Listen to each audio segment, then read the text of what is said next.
Late night, Iain Lee on Talk Radio. We have ways of making you talk.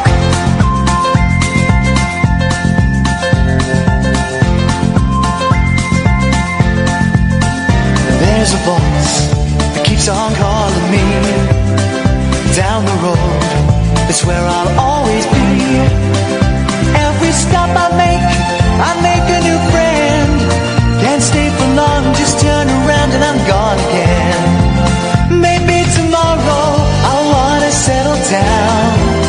Until tomorrow I'll just keep moving on down this road that never seems to end. When new adventure lies just around the bend.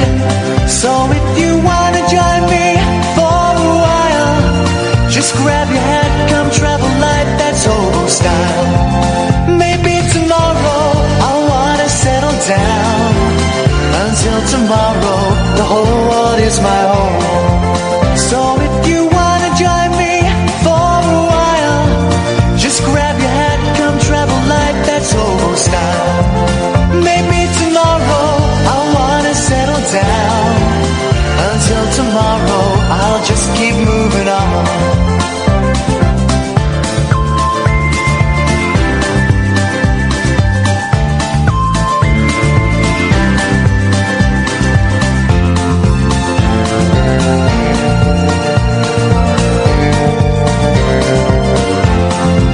Maybe tomorrow I'll wanna settle down.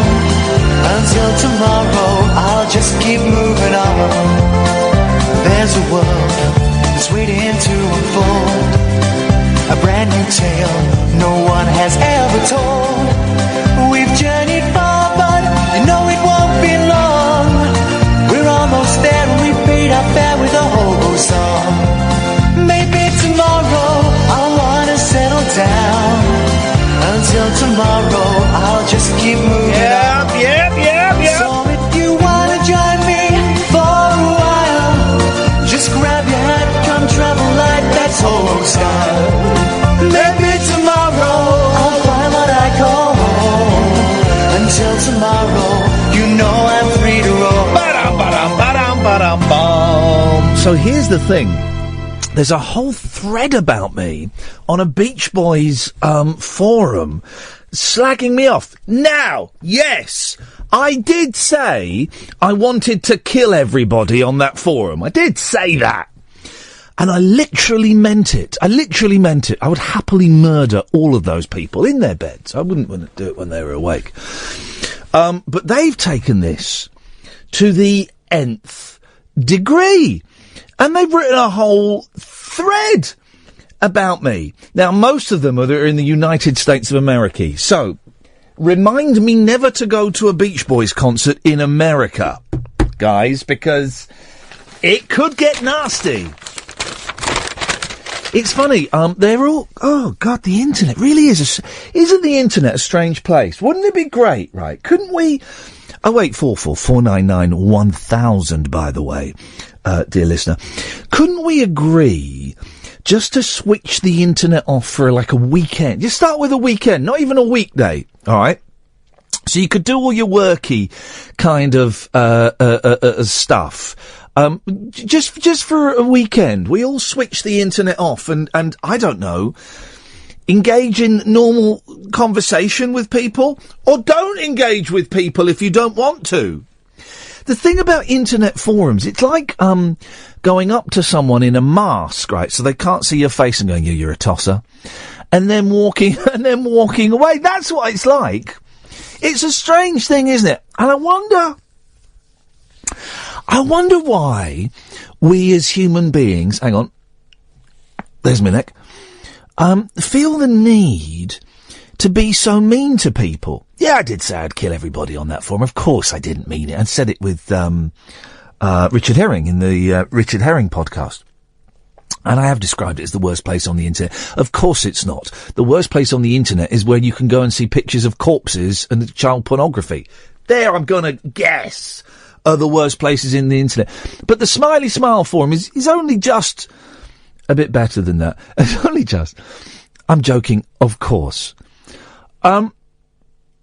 But it's a weird thing, isn't it? And I don't want to, you know, I've literally just seen it before I came in, about 10 minutes before they came in, and it's kind of thrown me for six. They've also placed it in the general discussion, which breaks board rules. But that's by the by. That's another thing. And I don't want to kind of dwell on that, although it has shocked me, right, that, and I knew they didn't like me, and now they've found this quote of me saying I would kill them all. They're not even coming out of the woodwork because they weren't really hiding in the woodwork. But they've gone, oh, we were right, he's a tosser. And stuff, and he's issuing death threats, and we're gonna, if he were in the US, I'd be contacting the authorities. Okay, guys. All right, fine. Not one of them using their real names. And it's this weird thing, isn't it, about the internet? And I'm going to need... 0844991,000. I am going to have to rethink my relationship with the internet. I think, in general. There was a period when I was off Twitter, and life was... it didn't, you know, solve all the problems in the world. But life was a bit better. And I'm spending far too much time looking at forums and stuff like that. And the reason I'm doing it is because it's a distraction from the real problems that are going on in my life. You know, the real things that are traumatic or are flawed. And instead of looking at them and trying to work them out, I'm going to the virtual world and looking in there. But I wonder if, for you, dear listener, if the internet generally provides a positive or a negative experience, right? Is it because... Am I reacting so strongly because the chemicals in my head are slightly off balance? Because there's other shiz going down in my life? Because I'm oversensitive? Because I believe the word is a snowflake? Which I quite like the sound of that word, so I'm gonna keep that. Or do you struggle with it and get upset with it? And I mean, the internet is fun. Like, YouTube is fun, right? That's fun, yeah? Unless you start reading the comments on your videos, and then that's not fun. That's not fun at all. I'll tell you what we're going to do tonight, and you can call in about anything. You know the thing. You can call in about anything. Let me go. And a blank sheet of paper. There we go. Here we go. We're going to compile a list of pros and cons for the internet. That's what we're going to do. And at the end of the show, come 1 o'clock, we are going to decide whether the internet is a good thing or a bad thing. You up for that? You think you can do that? Oh, wait, you can still call in about stuff. You know, stuff that's going on. 0844 499 1000 is the telephone number if you want to give us a call. We call you back. Alan's on the line. Hip, hip, hip. Hip, hip, hip, Alan. I'm sorry I didn't call last night, boss. Well, you don't need to apologise. I feel I have to. Well, you don't, in many ways, you should be, we should be thanking you. I was going to ask about Mickey Darling. What do you want to know about him? How was it? Brilliant. And where's the beard gone? It's gone down the toilet, literally. Yeah, you look like someone from 2003. Is that a film? No, when you presented Wise. Oh, yeah. I look younger than I did with the beard. But the beard's growing back instantly. It's totally growing back instantly. Now. It's happening now. It's growing. You can hear it growing. Listen. It's growing back, Alan. I'm going to grow it back. Like an Edmund. Like a what? Like Edmund. I'm never going to grow... beard. Well, no, just like a man... Just like a man growing a beard. That's all. Well, no, Edmund is the king of beards. Is he? Is that official? Well, that's my opinion. Oh, okay, this is your opinion, right. I wonder who has got the best beard, because I don't think Edmund's beard is that good. Beadle had a good beard. Beadle's beard, here we go, that's another thing we're doing, King of Beards. Beadle's beard must have taken, a lot of work. A lot of work. Well, we knew he was going for a laugh. Yeah, okay, was that a joke, or, because that was awful. It was a program he did. Yeah, I know it was a program he did, but I wondered why you said it. Well, I can think of another one. Matthew Kelly. Yeah. Because he worked with Beatle on that program. Yeah, okay. Have you got two sausages in your mouth today? No. Because you're sounding even more, confused. Yeah, that's it, confused. That's what you're sounding, yeah. Let's be polite and say confused. Hey, Alan, right, so, as well as the King of Beards... And we're not sexist here, the Queen of Beards as well. 0844 499 1000. We are, the internet. We're looking for the pros and the cons of the internet. You can give me one of each. Pro? You can get access to Wikipedia for any information you want. Right, okay, it's got to be something that is unique to the internet, right? Because... you can get access to any information you want by going to a library. No, but with Wikipedia, you can edit the information you want. Well, that's a con. Hang on a minute. That's a negative. You could edit the information in the encyclopedia. That's a negative. You shouldn't be allowed to do that. I shouldn't be allowed to do that. Experts should be allowed to do that. But it's in the public domain. Well, yeah, but I want books written by experts. All books should be written by experts. When I was a kid... Right, hello? Yeah, I'm here. When I was a kid, I thought that everything in books was true. And that's why I'd read, like, books about actual hauntings and you know, Eric von Daniken books and stuff like that. And Chariot of the Gods, and think, oh, well, it's got to be true, it's in a book. And of course, when I got to about 16, 17, I realised that was bullshine. The old Howard Hughes. What? When it's bullshine. Okay, Alan, are you on drugs? Because you're making no sense. I'm saying stuff. It's like you're playing Mallet's Mallet with me. You're doing word association. He's gone. You see, I mean, that. Even by Alan's standards, that was an unusual call, wasn't it? That to me was a morphine call. It was just word association. And I'll be honest, quite annoying word association as well, not the fun kind. 0844 499 1000. This is Talk Radio. Yep. 0844 499 1000. So, the pros and the cons of the internet. Now, if you're going to cite a pro, it has to be unique to the internet. Has to be unique to the internet. So saying you can look up all the information, well, you can do that in a library. You can go to a library and look up all the information. And saying you can edit the information on Wikipedia, well, that's a con.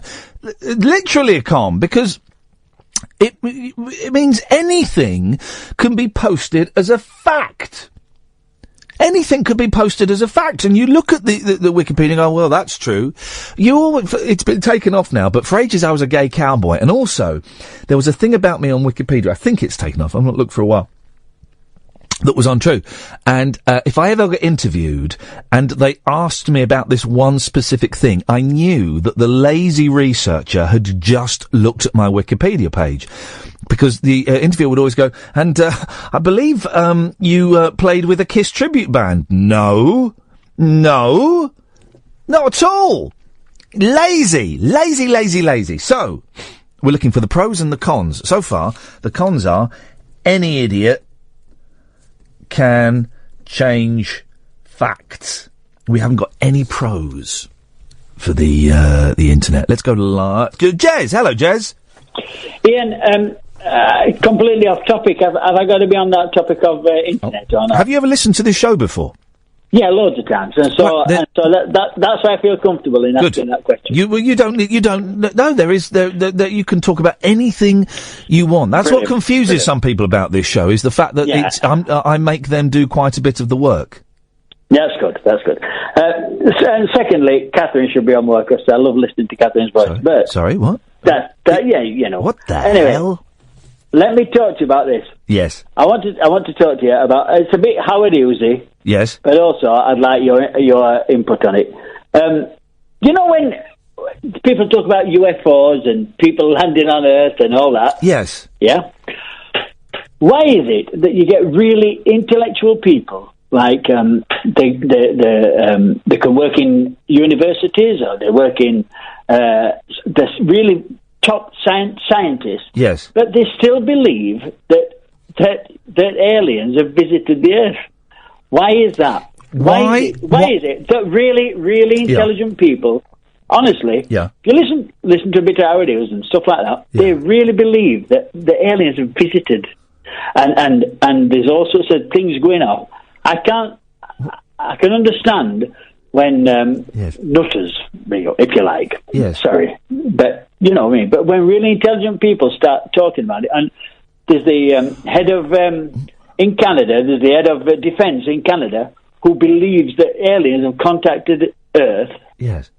What's the explanation? Why? What is it all about? Why are you so adamant? I'm not. Hang on. I'm open-minded. No, I'm open-minded. Okay, but you don't sound open-minded. No, I am. But when I talk to anybody else, this is the reason I called you. When I talk to anyone else, my family, my daughter's listening now. When I talk to her, she just thinks I'm a nutter. She thinks, "Oh, you're just nuts." You think aliens. I don't. No. I can't understand how really intellectual people believe that aliens have visited Earth, and I can't weigh the two up. But you have no evidence that the aliens haven't visited Earth. No, of course not. No. How do you explain the pyramids? How do I explain the pyramids? Yeah. I just believe that Egyptians built them. How? Well, exactly. Exactly. No, Ian, I'm asking you. It's not. No. I just asked you. What's your opinion? What is your opinion? No, is what I'm asking. What are you asking me about? Honestly, what? I'm asking you what your opinion is about. What? About pyramids. Well, no. I'm asking you how they made the pyramids. You asked me. You asked me about pyramids. I'm asking you is why intellectual people who are really educated, really well educated, there we go, have the opinion. You got it. Have the opinion. Yes. That aliens have visited Earth and things. Why is that? You've answered it. Why? You've answered it. You've answered that question. The answer is within that question. No, I'm asking your opinion. No, but the answer is within that question you just asked. Oh, what do you mean? What I mean is, you're not very intelligent, are you?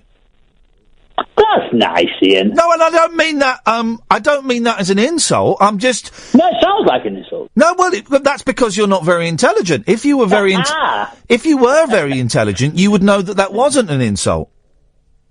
Well, no, I know. If somebody tells you you're not very intelligent, that comes across as an insult. If but that's not an insult. How can a statement of fact be an insult? That's crazy. Oh. But that's your. Go on, anyway. I'm not getting to that. Well, the fact that you've misunderstood that implies that you've described these people as being very, very intelligent. Absolutely. Right. Well, they know more than you and I. Absolutely. Yeah. So what? So they know stuff. They are very, very intelligent. Right. Exactly. Yeah. So you. Listen, you've answered your own question. I don't get what the thing is. You've said, why do really intelligent people say that aliens visited the Earth? Well, they're more intelligent than you, and they're more intelligent than me. So you believe it? No, I believe what? Hang on a minute. Who's that? Hello? Hello? Who's this? Who's this? This is Iain Lee. Who's this? This is Iain Lee. Who's this? You know who this is. Hello, caller? Hello? Hello, caller? Hello? Calling occupants. Go on. What? Hang Are you on. there? Yeah, I'm talking to Jez. I know who you were talking to, Jez. Are you talking about aliens and that? Hello? Who was that? Hello, Jez? Hello? Hello, mate. How are you? You okay? Hello? Hello, Jez. Oh, jeez. Hello? Hello, mate. You alright? Yeah, fine, mate, thank you. How are you? Yeah, I'm okay. Are you talking about the aliens and the pyramids as well? All I'm doing is I'm just putting a question forward. That's all I'm doing. Yeah. What is it? Yeah. Well, do you believe, as many educated people do, that aliens have visited before? Yes, I have. Yes. Yes. Definitely. Yes, I have proof. You have proof? How? There's something in my back garden. Say what? There's something in my back garden. What in your back garden? There's something in it, in the garden. There's something in your back garden? Yeah. Okay. Ian? And it's definitely not from round here. It's definitely not. It must have got from somewhere. And it's definitely not from here. Definitely. I've had it checked out. What's your name, mate? Angelos. Angelos, what is it in your back garden? I don't know what it is, but it's definitely not from round here. I've had a look on the internet. Is it? What makes you think it's not from round here? Well, because there's nothing else around here what looks like it. Well, what does it look like? Just this lump of muck. A lump of muck. Okay. Yeah. And I don't know, it's definitely not from an animal. Ian, have you gone? Hello? Hello? Hello? What do you mean it's like a lump of muck? It's not like a lump of muck. It is a lump of muck, but not like normal muck. What does it look like? Well, like it's ungainly.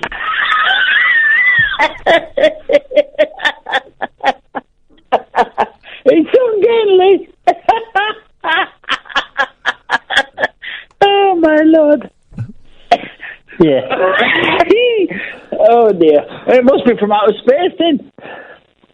That's what I'm saying to you. That's what I'm trying to explain to you. Oh, stop it. If you come round and have a look at it, then you seem to be some sort of expert.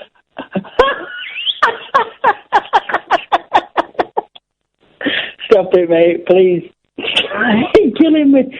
Oh, my Lord. Oh, yeah.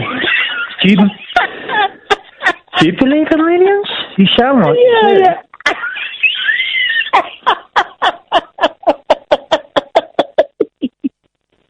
Oh, Lord. Yeah, I do. Yeah, I do. Why do you believe in them then? Have you ever had something in your garden? Yeah, that's something in my garden. Yeah, piece of muck. Oh, Lord. Anyway. Okay then. Well, that's proof then, isn't it? That's proof. Yeah, that's proof then, isn't it? This muck in your back garden. Good old Lord. Yeah, exactly. What were you talking about before, aliens? Maybe I can help you with that as well. Internet. Oh, God. Internet? Ian? Have you gone? No, I don't know where he is. Don't worry about him. Don't worry about him. No, don't worry about him. No. Okay. You was talking about the internet, was it?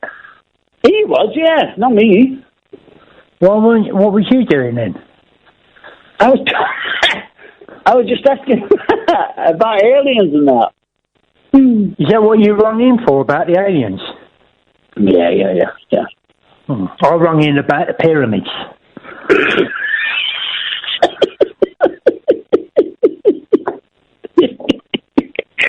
Well done, mate. Okay. Hope that answers your question, Jez. Thanks for calling. Jesus. That was answer his question. That was a lovely... are you happy to take any more questions from the callers, Angelos? I'll say all your questions. You can sit back and have a fag. Okay. If you've got a question for Angelos... Oh, wait. What's the number, Angelos? I don't know. That's a question.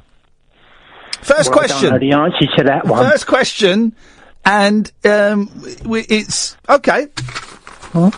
You'll have to answer that one. I don't know it. Well, why don't you ask me? What is the number to ring in on? 0844 499 1000. If you've got a question for Angelos that doesn't involve numbers. I'm not good with that, but I can do most other things. Speak to you after this. 0844 499 1000. Sorry? We've not had any callers. Oh, right. But we've got a couple of callers that had called up before you. So you might be able to help. You might be able to help them. Answer them. Let's go. Do you want Ben or Gatford first, Angelos? Gatford. He's quite a boring caller. Yeah, go on, put him on. He's quite dull. Yeah, put him on. He's a very dull man. Yeah, cheers, Ian. Thanks for that. Yep, great intro. There we go. Yep, Gatford. Angelos, nice to speak to you. Yeah. Oh yes. I've got a question. Is your name Gatford? Well, yeah, legally. Really? Yeah. Is your name Angelos? Got it changed by my name, Angelos. Legally? Oh, legally, yeah, legally. Is your name Ian Lee? Changed by. My question is, how can I become a less boring caller? Is there something in the zeitgeist that can help me? Yeah. Well, what were you going to call in about? Well, I was going to talk about a pro of the internet and how it can encourage, kindness of strangers. I've got an example of how a stranger had been really kind to me on the internet. No, that's no good at all. That's all very, very turgid area, all that stuff. You need to be more dramatic and think up things, what will get you on the front cover of the papers. So if you said... Give me something. Thank you, I'm speaking, thank you. Oh, so if you said, you had a terrible medical condition, for example, you know, if you had one ball bigger than the other, or... I nearly died with your bum. What? I nearly died recently, thanks to a foot problem. A foot problem? Yeah. Did someone stick their foot in your mouth and you choke on it? No. What else could it have been? Well, I hurt my foot. And you nearly died from it? Well, maybe. But carry on. What other you see, the thing is, Gatford, I don't believe what you're saying. I think you need to be more confident. I think that's where your problem is. You sound really what's the word? Like weak. You know? What can I do then? What should I do? You need to be stronger in yourself and have more confidence in what you're saying. Because at the moment you sound like you don't care and you don't believe in yourself at all. So have you got a woman in your life? No, thanks. No, that does that. I'm not surprised because they aren't attracted to your sort of person. You see, you need to get stronger, and then if you get a woman, then that will help you in that area as well. Could I role play a bit of a conversation with you to help me get stronger? Could you be me? Yeah. And I'll be on the phone. I'll be you. And I'll be Ian Lee, and I'll answer the phone. Hi, Catford. What have you called in to say? I thought I'd talk to you about the internet. Okay, what do you want? What about the internet? Huh? What about the internet? I'm being Ian Lee, so I should probably be a bit more obnoxious or something, you know. What you got for us? The internet. Yeah. What about the internet? Well, I don't know. There's all stuff on it. You know? Yeah.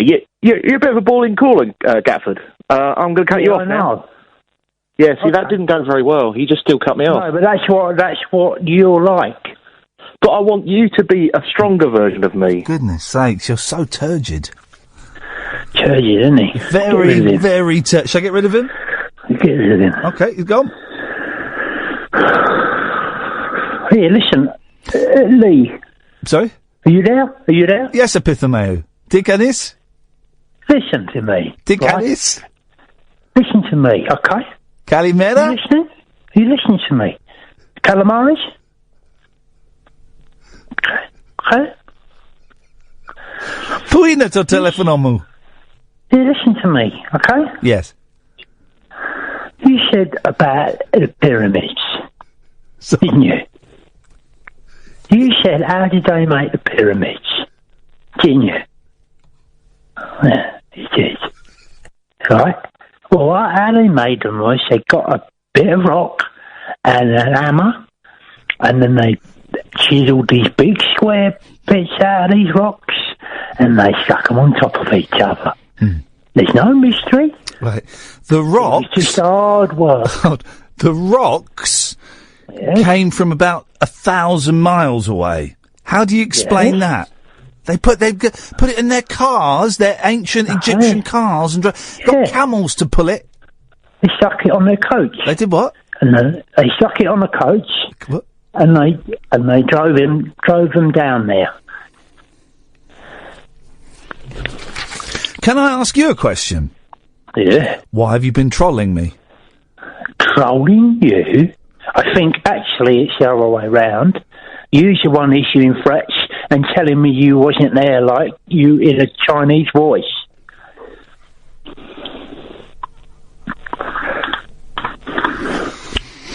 It wasn't the Chinese. How can you have a voice when you're typing? Well, you done it like a Chinaman, didn't you? I didn't. I mean, not there. That sort of thing. I didn't. I wrote sorry with R's. Mr. Lynn, are there? Ben, have you got a question for Angelos before I punch him in the nose? No, I don't. But I'm ringing up about the internet about one thing that I find is a bad thing. Yes.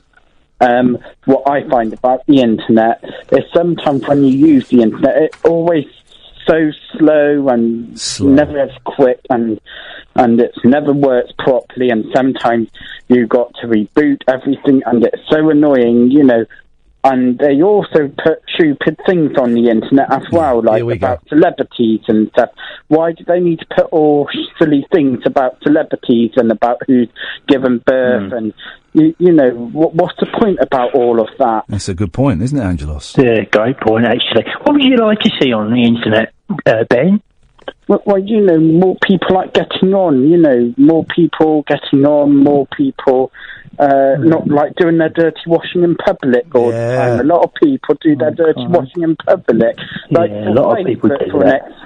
For Facebook and stuff, you know, a lot of people do their dirty washing on public. That's how arguments are. What's the point of doing all of that? You know, it's more better just to be polite on the internet rather than, you know, doing all of your dirty washing on public.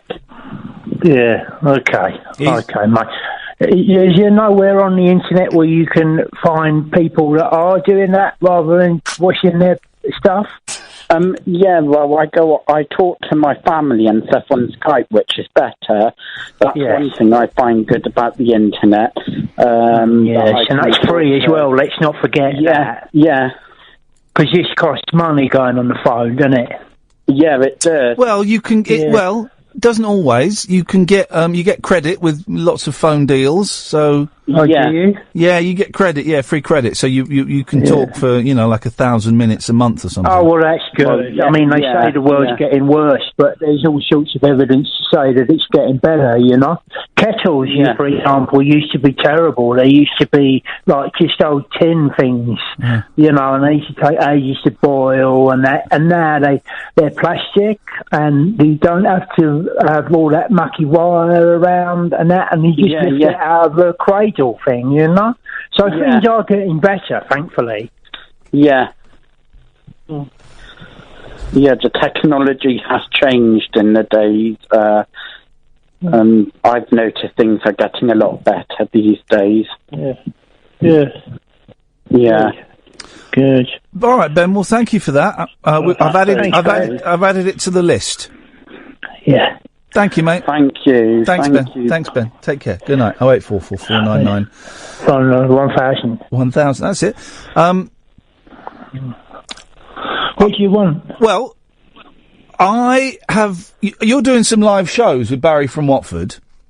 Yeah, I am, actually. Yeah, and he has asked... You can find out about it by going to www.barryfromwatfordandangelsdoingsomecrappyliveshow.com.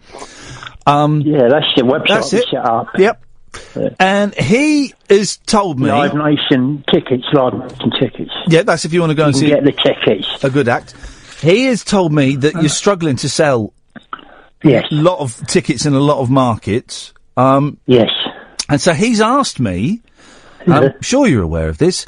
He's asked me to come and... There's some of the shows where the tickets aren't selling. He's asked me to come and be the opening act.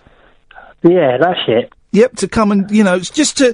So you can put my name... I know, but I'm ringing up to find out exactly what you're going to say. When? When? When you come and do these things. Oh, it'll be... I'll probably be singing my new single. Okay. What is it? It's called Miley Cyrus. Oh, the old Miley Cyrus one. Have you heard it? No. Do you want to hear it? Yeah.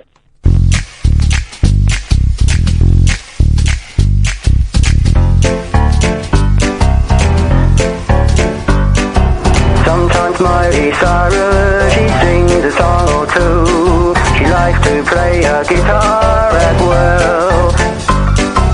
Sometimes Miley Cyrus, she has a laugh with you.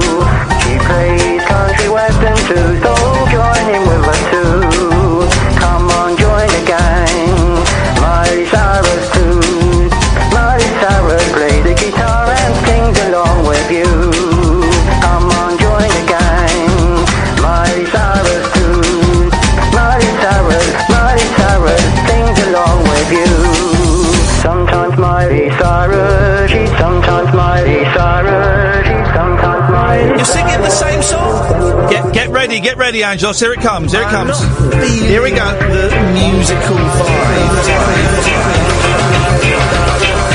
Sings a song or two.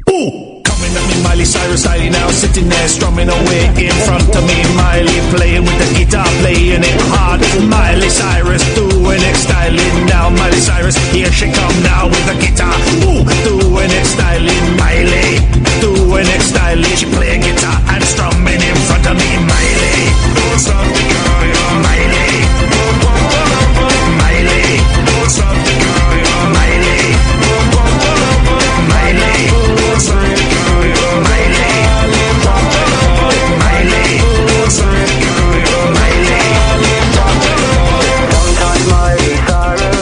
So I'll probably open with that, Angelos. Blimey. Well, that's good, because that song goes on for ages. So that means we won't have to do as much time, which is good. That's a bit... you think it goes on for... That's only halfway through it. That's what I mean. Wow. It's already gone on a long time. Wowzers. Okay. So I'll be doing that, and then I'll probably do... Will you do some of your spoken word? I was going to do yes, I was going to do some of my spoken word. Your spoken word? I was going to do some spoken words. You some spoken word? I was going to do some spoken word, yeah. Okay, how much of a spoken word are you going to do? Pardon? How much of your spoken word are you going to do? Just about 5 minutes. 5 minutes of spoken word? And then that's like 5 minutes of the Miley Cyrus song? Yep. All right, then we're getting somewhere. Then I thought I might... 5 more minutes out of you. Well, I can do 2 minutes of improv. Okay. Yeah? That's a foozy ball. Dangerous. Dangerous. Very I like... Very dangerous. No safety net underneath that tightrope. Yeah, you're a bit volatile as well. It could be dangerous. Could be dangerous. Okay. Could be dangerous. Okay. And then I thought for the last 3 minutes, I could do an audition piece. Oh, lovely. A bit of Shakespeare. Yeah. Yeah. Okay. Similar to the spoken word, but it would be more emoted. Yeah. Okay. Does that sound all right, Angelos? Yeah, that's okay. Yeah, okay, you can come. Oh, thanks very much. And Barry said I'd be getting £500 a night. Yeah, no, that's not true. He's just done that to try and get you to come, but that you won't be getting that. I think I will. I don't think you will. That's what we agreed. That's what the contract says. I think you will. Listen, I'm going to send you a contract via my lawyers.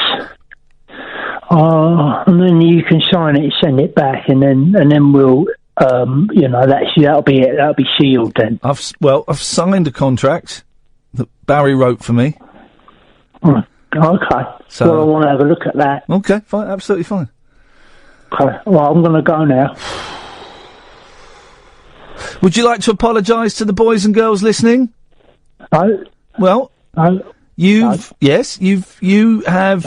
sucked the life out of the first 45 minutes of the show. Yes. No. Yes. No. Yes. No. That's a bad thing. No, it's not. It's yes, a good it is. thing. Yes. So, if you apologise to them and then apologise to me, yes. No. Yes. No. Yes. No. Yes. No. Yes. No, yes. I'm not doing it. Yes, you are. I'm not going to do it. Yes, you are. I'm not going to do it, actually. I think you should, actually. No, I don't think I should, actually. I think you should, actually. No. Fine. You'll have to think of another way of actually, the rest of this time. I don't want you to apologise. No, well, I'm going to apologise. I don't want you to. Oh, I'm very sorry, ladies and gentlemen, for sucking the life out of the first 45 minutes of this show. But I don't care. And I wanted you to apologise, and you did, because you're an idiot. I retract that. I don't want you to. I want you to retract it. Yeah, well, this is it now. This is the end. Okay. Bye-bye. Utter bell. So this evening. 0844 499 1000. You can, as always, as explained to Jez, I'm surprised Jez asked that question, because if he's a regular listener, he'd know this.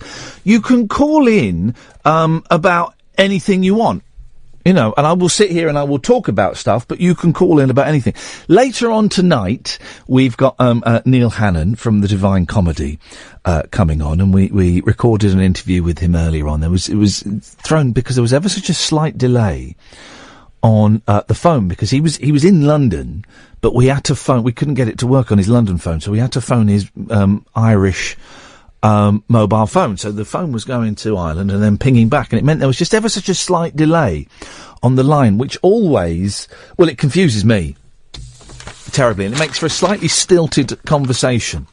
But we'll play that a bit later on, and we'll play a couple of songs from his new album. It's unbongoed until tomorrow, but I mean, it's kind of almost tomorrow. Well, you know, I don't think us playing a song at sort of 11:30 or whatever is going to dent the sales of what is an excellent album, by the way. The first listen, I thought.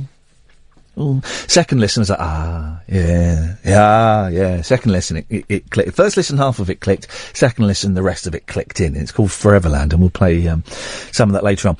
But you can call in about anything. 0844 499 1000.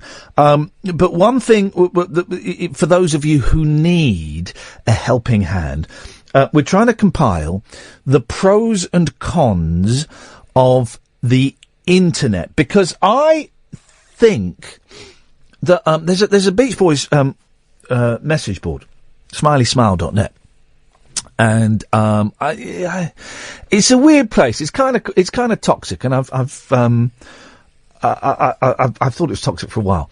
And yesterday I asked them to delete my my profile on there, because I didn't want any more to do with it, really.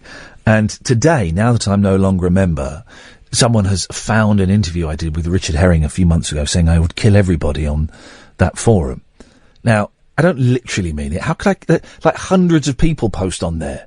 Unless I could think of a way of getting them all into the same building and then, dropping a bomb or something on it, it would be really, really hard work. And I haven't got the time nor energy to go and do that. But they've posted a whole thread about me on there. I've tweeted the link. It's I'm being light-hearted about it, right? But it's genuinely really, really upsetting. There are people on there who I've had little run-ins with before. But nothing major. They've been kind of biting it down for the most part. And I certainly have on there. But the bile that they've written about me is incredible. And it's got me thinking that this week, the last couple of weeks, my life has felt, I haven't got an out time, by the way, unless I'm on the wrong screen. I think I'm on the right screen. It says I'm on the right screen. The last couple of weeks, the internet has really been a hindrance towards my spiritual growth. And I'm kind of thinking, do we need the internet? Is it really any good? So let's compile a list of pros and cons about the internet, and by 1 o'clock this morning, we will know once and for all what whether the internet is worth having or not. 0844 499 1000. Yes, Steve. Hi, Ian. You all right? I'm all right, Steve. Right. Listen. Hey, you've had some weirdos on about aliens and that tonight, haven't you? Well, here's the thing. It is in the zeitgeist because there is a story in some of the papers that scientists have received an electronic signal from outer space. Right. Listen, have you access to YouTube now? No, I'm on the radio. Oh, I know, but have you got access to YouTube on your laptop? Have I got access to YouTube? Access. Yes, sir, I have. I've got it here. Right, well, listen, type in WikiLeaks, the video they tried to ban, and watch this, and I'm telling you, Ian, it'll blow your mind. WikiLeaks? WikiLeaks, the video they tried to ban. It's 2 minutes long, and I'm telling you, this was filmed on a mobile phone. And the WikiLeaks, here we go. The WikiLeaks video that Google and YouTube are banning the Alex Jones channel for. Try to ban. Well, I've typed that in, and that's not come up. No, you've got to type in WikiLeaks, the video they tried to ban. I've literally typed that in.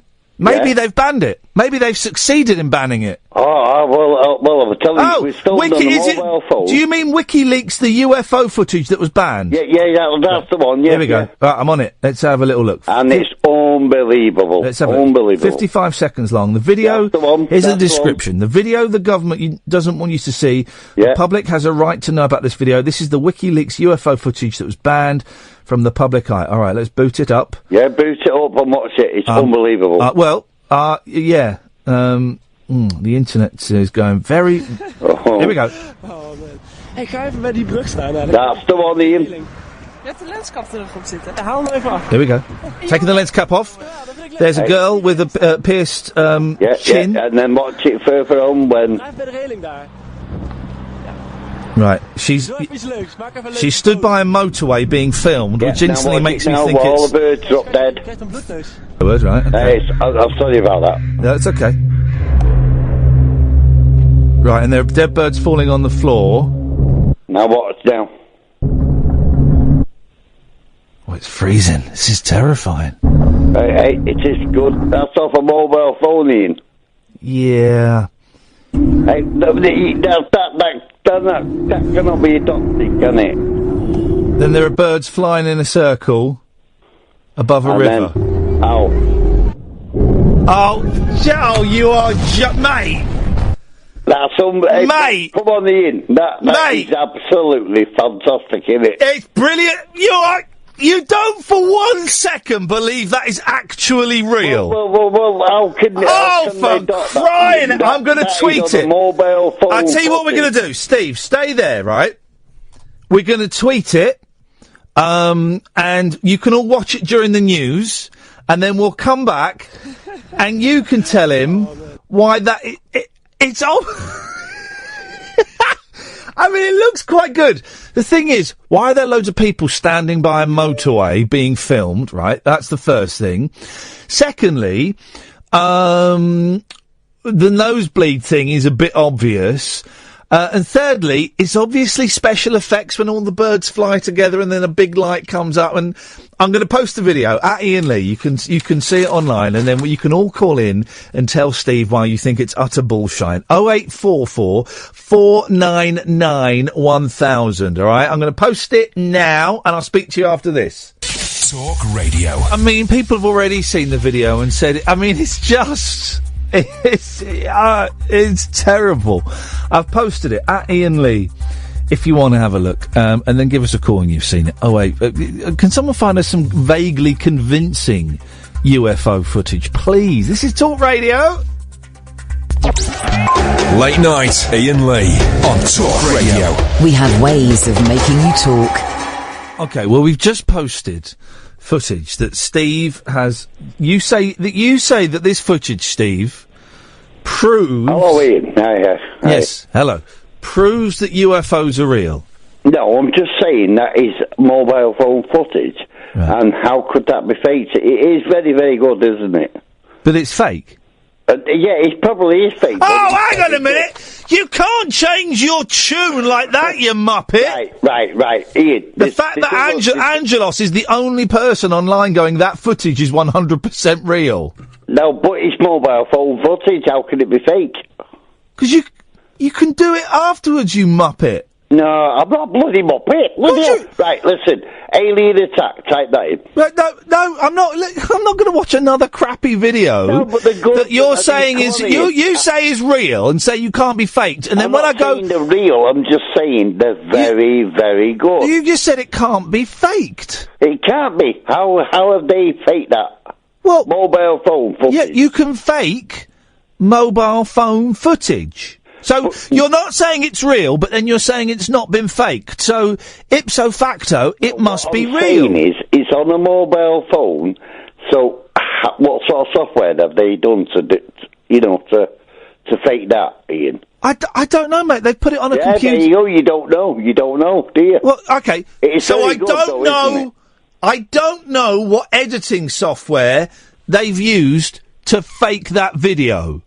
You've got to that much. You've got me there. You've got me there. Literally, I don't know. Right. No, I don't. But it's very good, isn't it?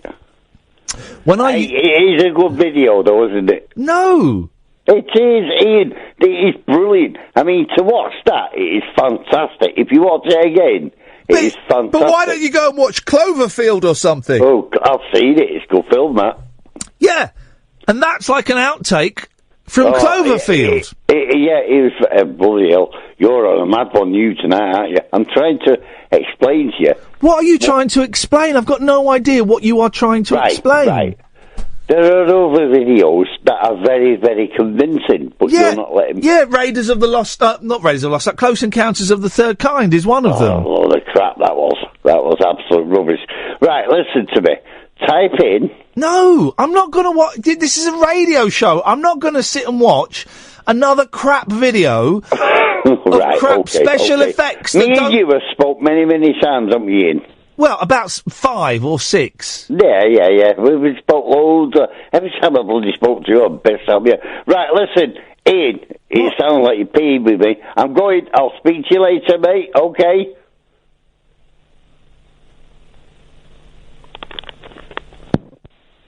What was that all about? What was that all about? He was saying it was real, and then, I don't know if he saw all of your anger on YouTube. Some of you had got out of bed to look at that on Twitter. But then he comes back, so I'm not saying it's real, I'm just saying, how do you fake it? Oh, so sorry. The question wasn't, how do you explain this? The question was, how do you explain this technology? What editing software did they use? Because I'd really like to get it. Cost you about £100, that editing software, I reckon. You could probably get a hooky version somewhere. Another thing that the internet is bad for is it's really easy to spread mistruths and lies, isn't it? Oh, by the way, that reminds me, we've got an absolute legend coming on the show next week. We had a little brainstorm about people that we wanted to get on. Oh, look, now my internet's gone. I don't know what's going on with the computer. Why's my internet gone down? Let's have we'll restart the computer and we'll see if we can get it sometime. So, switch it off and switch it on again. That's what you need to do. We've got an absolute pop legend coming on the show on Tuesday. And we'll get to that in a minute. We'll play that in a bit. Rob! Hello. Hello, Rob. I can see why you're talking about UFOs. You can debate about UFOs all night. Is the footage real? Is it faked? It's always faked. It's the same with ghosts. Ghost busting and the fake ghost videos out there, it's all the same. Really, you're not going to get a definitive answer. You're going to go round and round in circles. But there is something we could talk about tonight. Okay. Where should time-out bars be in the supermarket? Sorry? Yeah, I've hit you with that one, haven't I? Say that again. Your phone's buzzing, and I'm not sure what you... Go on. Where should time-out bars be in the supermarket? Where should This is... Now we're... where should time-out bars be... Why are you buzzing so much? Are you near a tape deck or something? No, I'm not. I'm just standing in the middle of the room. But why is the... Don't you think it's unusual, Ed? It's not buzzing my end. It's buzzing this end.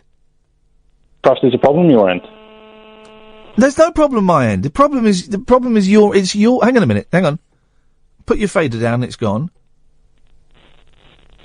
Oh, it's gone. There it is. Okay, so there's definitely a problem my end. It's there. If I move into the room a little bit more, is that any better? Yeah. So it's your end. I'm not sure what I did. It's there. What, it's still buzzing? Yeah. Worry about the time out. Where should timeout bars be in supermarkets? It's been a long time since I've had timeout, but they should be in the chocolate counter. Exactly. Yeah. Exactly. Right. They're not, though. Well, are they not? No, they're the biscuits. What, in every supermarket? To be fair, I haven't looked in them all. I've only looked in one. Right. How should I go about getting them moved in that one? Did you make a complaint about this? Kind of. I tweeted about it. Did you tweet? 2016 complaint, isn't it? Did you tweet the supermarket in question? Name them. No, name them. I don't care. If someone's going to do something like that, then let's name these losers. Tesco. Right. Shame on you, Tesco. Did you send the tweet to them or just to me? I sent the tweet to them, and then after them I didn't get a response, so I sent it out to all the Bake Off contestants. And I only got one response. Yeah. From who? Nadia? No, Tom. Okay, don't know who that is. I sent one out to The Rock. Dwayne Johnson? Yeah. Yeah. He wasn't interested. Right, well, you found your home. You found the home for this level of complaint, Rob. Yeah. I thought I would. Shame on you, Tesco. This once great nation... What it is, it's the sabotage from the Bremainers who won't accept that we have voted for Brexit, so they are doing everything in their power to make this country sink. By moving the chocolate bars around. Accept it, guys. The Bremainers lost. We are, as Theresa May said just yesterday, Brexit means Brexit. The question I have for her is, what does Brexit mean? Because it's a made-up word. What does Brexit mean to time-outs? Specifically in Tesco. Exactly. Well, I'm sorry you've had to go through that, and I'm really sorry that Tesco haven't given you a satisfactory response, Rob. Unbelievable. Trust me, I trust no one after seeing this. Trust me, mate. We will not let this go. Well, I don't know how I'm going to speak tonight. Well, you shove a timeout up your backside. That might do something. Yeah? Where do you stand, Rob, on putting chocolate in the fridge? He's gone. Big fan of putting chocolate in the fridge, but none of my family like it, which is quite good, because it means when I get the chocolate out of the fridge, anyone want some? No? It's too tough, Dad. Well, it's tough. Deal with it. Are you going to let it melt? No, I'm going to eat it all. Deal with it. We went to see a film that I had vowed I wasn't going to go and see. 0844 499 1000, by the way, is the telephone number. If you want to give us a call, we call you back. We went to see a film today that I vowed I wasn't going to see because it looked boring. Because I don't think it's a very good story. And the original version of the film is one of those crappy cartoons from the 80s that is, it looks so beautiful. It's kind of cartoon that parents think their children will like, but their children find really boring. It's like Swallows and Amazons, right? Even though that's not a cartoon, that's the kind of film that parents think, oh, my kids would love that. But no kid would love Swallows and Amazons because it's really boring. But we as parents like to think our children are far more intellectual than other children, and they will be able to get the boring story, and they'll find it simply charming. It's like the Railway Children. Boring, man. When you've seen Hero 6 or Turbo, why are you going to want to watch Swallows and Amazons? Or the 1980s cartoon version of The Big Friendly Giant. For that is the remake I went and saw today. We went to see the big. There was a weird thing that happened in the middle of the film. There was only 3 families, me and 2 other families there. And it was nice, right? Because it was the end of the summer holidays, the end of the run of this film. And we went in and I said to the boys, right, I'm going to sit here. You can go and sit anywhere you want. What? You can sit anywhere you want. Sit with me or sit there. So, first of all, my youngest sat on my lap and the eldest sat 3 seats away. You all right over there? Yeah. Do you want to come sit next to me? No? Beautiful. He came over so I could open his sweets. And then, about halfway through the film, he came over again and said, can I go and sit in the front? I said, you go and sit where you want, yeah? So he went and sat in the front for a bit, then he went and sat at the back, and then I said, can you stop? Just find a place and sit down. Actually, you're annoying me. Did that. But in the middle of the film, this man, I've just remembered this, and I wasn't sure what was going on.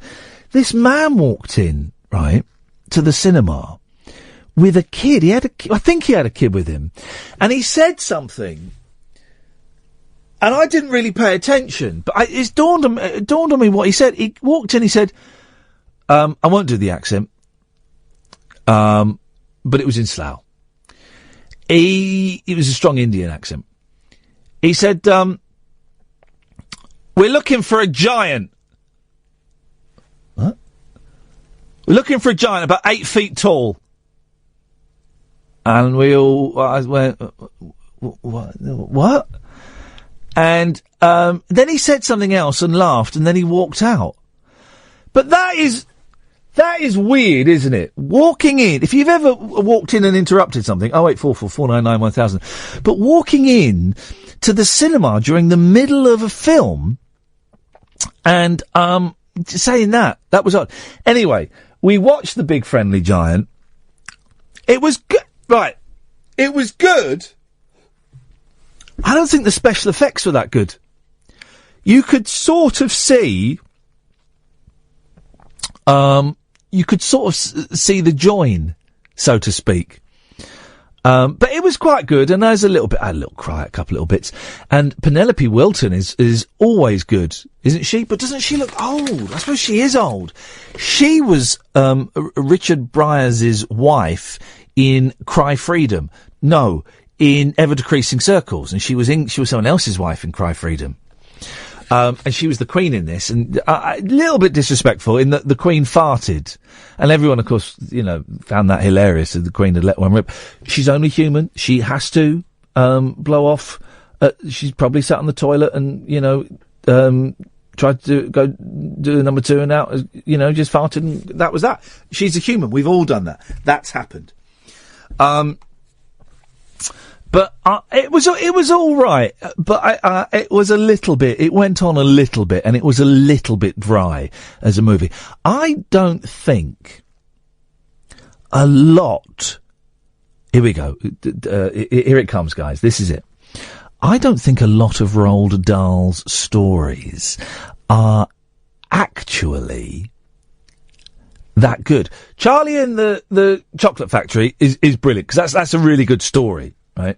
I'm talking about the book here, not the films, the book.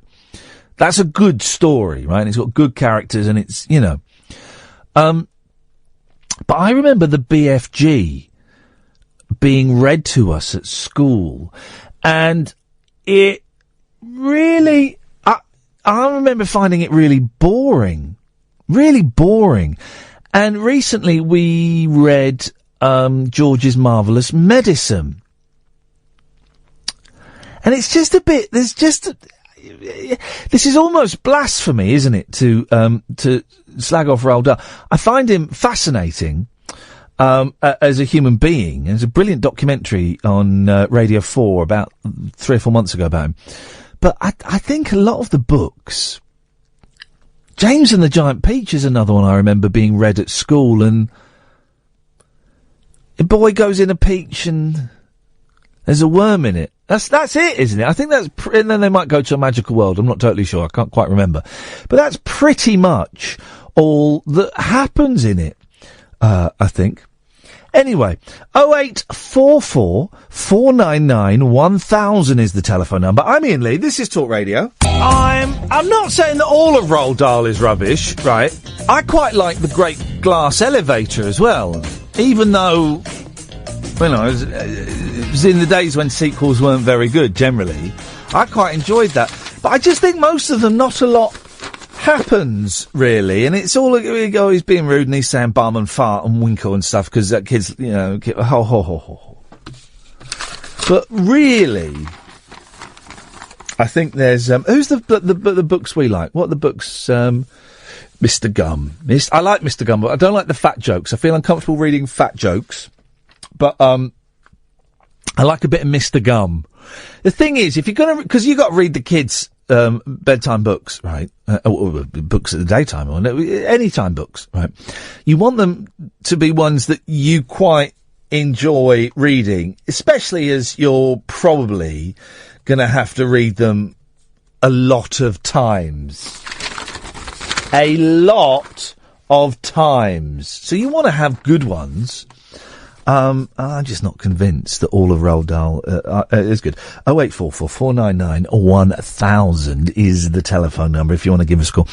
I had to give Jason Cundy a lift home last night. That was weird, right? Jason Cundy does the sports, what's it called? The football show on Talk Sport with Andy Goldstein.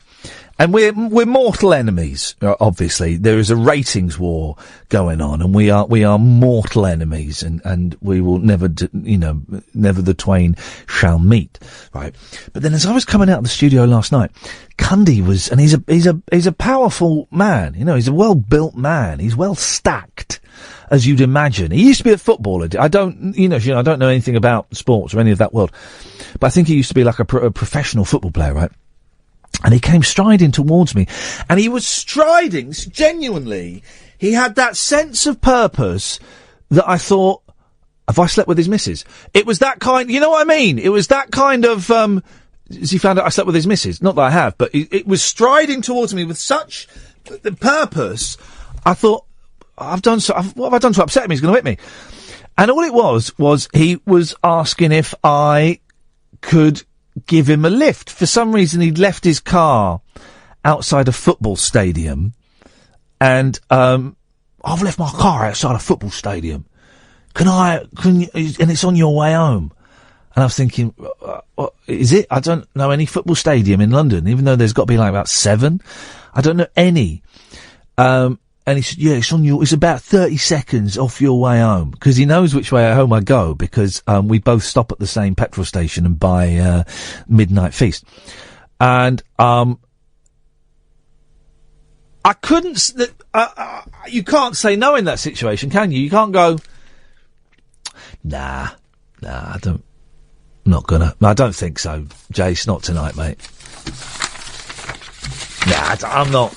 Can you give us a lift? It's only 30. Nah, I'm not going to do that, mate. I think you're a twonk. You can't say that. And so I said, yeah, it was good. It was like the only reason. 0844 499 1000. By the way, the only reason I would have said no is because I don't like having people in my car for anything more than just a drop round the corner, because you've got the car is messy, and B, you've got to have a conversation, an actual conversation, and I don't know him. We have very little. He's a nice lad, actually. It turns out, he came in today and said, "Those shoes you were wearing last night, Ian, where'd you get them shoes from? I like them." Thank you very much.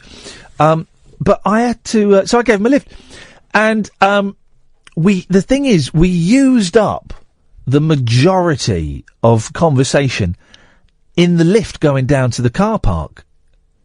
Imagine that. So the lift going down to the car park takes, press the button, wait for you get to the car. 55 seconds, say a minute. We'd used up any. How's the show going? Yeah, all right. How's yours? Yeah. How's the radio? Oh, not bad. Yeah. How's yours? It could be better. That's it. Conversation done. We're out. We're a spent force. We're a two-man spent force. And then we get to the car, and my car is a tip, and I had a load of sweetie wrappers in the front, and I had to take them out and toss them back, and blah, blah, blah, and all of that stuff. And that was fine. That was fine. And the journey itself, it must have been, and it's not because this was Jason, because he's a nice bloke. It's because it was a bloke. It was a human being, what was in my car. And the journey must have taken 14 minutes. And, I think I missed school the day that they taught all of you lot how to have, make small talk. 'Cause you can all make small talk. I don't have a clue how you make small talk. So that 14 minutes was absolute torture. Where do you live? Oh, I live here. Where do you live? Oh, I live. What's it like? Yeah, it's all right. What's it like where you live? Yeah, it's all right. Hey, take you long to get into work? Nah. You? Nah. It was like that for the whole 14 minutes. I didn't know what to do. And then, and also, then we got there, right? And, it was this weird, football stadia are weird, right? And it's weird driving outside it. And he wanted me to kind of drive up this no entry. You could only go up there if you had a pass. He said, don't worry, I'll get you. So I drove up there, and then he stopped before the gate and he said, right, I'll get out, and thanks very much. And then I got all flustered because I didn't know the way out. So I started reversing, and he went, no, you got to go up there and turn around. And it was, the stress. The stress of having a stranger in my car. Oh, flipping it.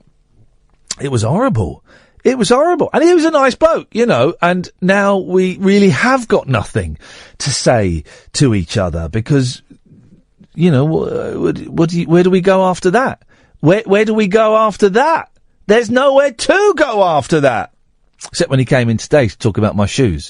Thanks very much indeed. They're from John Lewis. It begs the question, of course, who have you had in your car? And awkward journeys and awkward conversations with people. And this isn't in any way a slight on Jason Cundy. He's a decent fella. And but it's a slight on human beings and interaction, guys. That's what it's a slight on.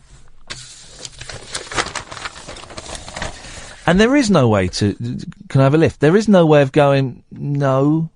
I remember once I was doing a gig in... it was like Manchester or something.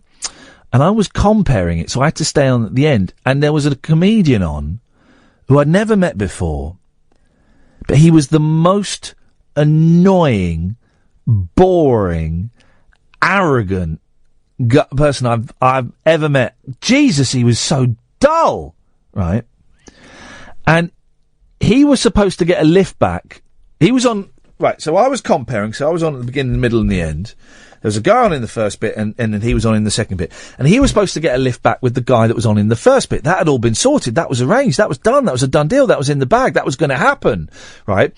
And then during the conversation, it transpired I lived literally 3 corners away from this guy. So the first comedian's eyes lit up. He went, oh, you could give him a lift home, couldn't you? And I could get off early. It meant he would leave an hour early. And there's no... When someone lives literally around 3 corners from you, and what's the drive back from Manchester? 3.5 hours? Something like that? And I was thinking, and I've done this before, where I've said, I'm not going home tonight. I'm going to my mum's. Going to stay at my mum's. I've done that. When someone's lived nearby, no, I'm not going home tonight, I'm going to go and stay at my mum's. And I just thought, I can't do it. And I said, yeah, right, I'll give you a lift. And it was just, and then afterwards he wanted to go and get some food and I'm just thinking, fuck. And in the car he wouldn't shut up. And I was just getting into Fleetwood Mac. I remember that now. I was just getting into Rumours. And I put it on and he was going, what's this rubbish? I was thinking, God's sakes. Awful. 0844 499 1000. Tris, stay there. Come to you after this. 0844 499 1000 is the telephone number. We call you back. Tris is on the line. Good evening, Tris. Yeah, baby. Can you do some magic and some back counting then? Bearing in mind I'm going to play a 3-minute song at the end of it as well, please, because, yes. Good evening. Hip, hip, hip, Tris. We're going to play, hello, mate. The interview with Neil Hannon in a minute. We're going to have some of that. Oh, cool. Yeah, I like Neil Hannon. I like Neil Hannon and his new album. First listen, I was a bit, Second listen was like, yeah, it's good. You heard his other band, the Duckworth-Lewis Method? Yes, I have, and I like that. And we talk about. Have you bleeped out me saying the word bastard in it? Good, okay. We talked about the Duckworth-Lewis Method. Yes, that gets mentioned in there. Yeah, they're a good little. It's quite sort of twee and quite sort of. They're a good little cricket band. All their songs are about cricket. That's right, yeah. Reminds me of the Kinks cricket, you know, the Preservation Act one. Very similar. Well, I don't know that song because I don't like Preservation Act. No, you don't like them, do you? No, I like the first one, I don't like the second one. I can't listen to them. I think they're pony. I think they're utter pony. You're not the only one that can't do small talk. I hate it. I freeze up in those sort of situations completely. The thing I hate the most is when, you're sitting in a cafe or something, you just want to have a coffee and read a book or something like that. Just chill out on your own. If someone asks to share your table because there's nowhere else to sit, God, no! Oh. But you can't say no, can you? No. It's like, well, if you're going to sit down, though, don't talk to me. Do not talk. Just sit there. I'm reading a book. I've got a computer. Don't talk to me. Yeah, but they always feel obliged because they're sort of invading your space. Oh, what are you reading? What you doing? Oh, I hate that. I'll just suck up and go. I can't take that. Can't be dealing with that. Well, Monday's going to be awkward then. Is it on? Yes, mate. You're going to come and see Shea Stadium, introduced by Giles Martin. Oh, I love you so much. Yeah, I really do. Yeah, you better put out. If you or Catherine need any sort of sexual favours performing, I will more than happily pay you. Yeah, I do. I do need sexual favours. Yeah, I need many sexual favours. It's 7 o'clock. You got to be. I think it's in Soho Square, but I'm not totally sure. I don't know if it's the same place we went to last time. It's not. We'll speak to Kath, and she'll get your email. She'll send you all the details and all the bits and pieces. But you are coming, my son. Oh, mate. You see, that's not small talk. If you've got something to talk about. Yep. That's the difference. That is the difference. We're going to be geeking off on the Beatles. Oh, thank you so much for doing that. I really do appreciate it. Pleasure. Absolute pleasure. You're talking about kids' films and stuff like that. Yeah. My kids have really got into watching the old Charlie Brown episodes and the old Charlie Brown specials. Really? Charlie Brown I always found really boring. I like the music. Oh, really? I like them. I liked him as a kid, but I went to see the Charlie Brown film. The new one? Yeah. Oh, rubbish, wasn't it? Yeah, but Absolute I think all of Charlie Brown's are a bit rubbish. Oh, maybe. But I don't know. I mean, you get onto a nostalgia kick, don't you? I remember I just get sort of shot back into time, and then I'll see my three in thrall. Although we watched the musical the other morning, and my eldest said I was too much singing in it. So well, that's that's fun. Let's do it. That's musicals for you guys. There's a lot of singing in them. Yeah, and she was right. She's bang on the money with that. There was. I like the music, and I did have the theme, and I can't. I'm desperately trying to find the.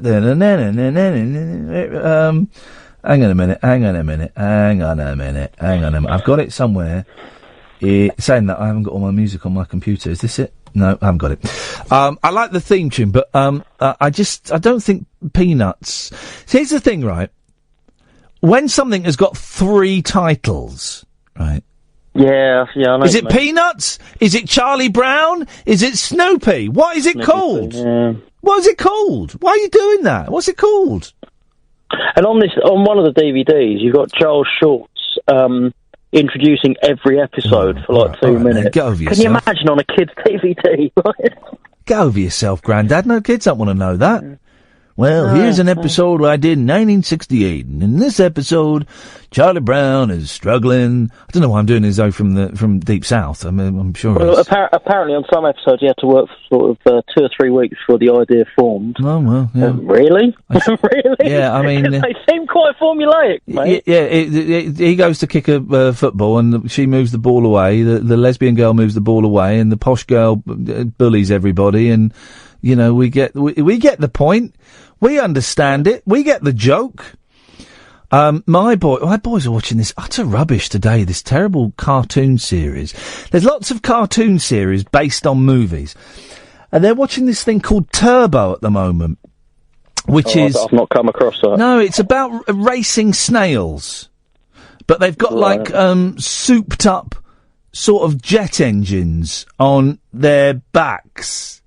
Right. And it's, I mean, it was just sat there going, this is flipping awful. Sounds it, yeah. But so we went to wacky races, is it? There's no wacky races. Although I showed them wacky races, and they didn't really dig it. I showed them Batman, the original Batman, and they didn't really dig it. It was a little bit too slow for them. Yeah, I can see that. Which is, I can see that, and it's that thing. I remember my dad, my mum and my dad showing me things that they used to watch as a kid, and they go, "Oh, you like this." A lot of it was rubbish because they'd been watching it. Well, actually, they'd been watching it probably 20 years before. I was watching stuff 35 years before. So, yeah, I had that crushing feeling with Thomas the Tank Engine. I thought I'm onto a winner there, and it lasted about 2 minutes before Ringo's drone sort of put them off. Yeah, there's some stuff I'm not even going to... I mean, I'm not going to try and with Yellow Submarine. Although apparently Yellow Submarine's quite a hit with the kids these days. That was it. It never sat well with me, Yellow Submarine. It's too long. It's 35 minutes too long. Yeah. It's a long old film. As well. Yeah, I know. Well, they didn't want anything to do with it, did they? Because they thought it was going to be a load of old pony. And then, but they also thought it would count as their third movie or whatever it was. And Universal Artists said, well, yeah, for this to go any way towards counting as the contractual movies you owe us, you're going to have to be in it a bit. That's why they did that silly bit at the end altogether, which I think is a lost classic.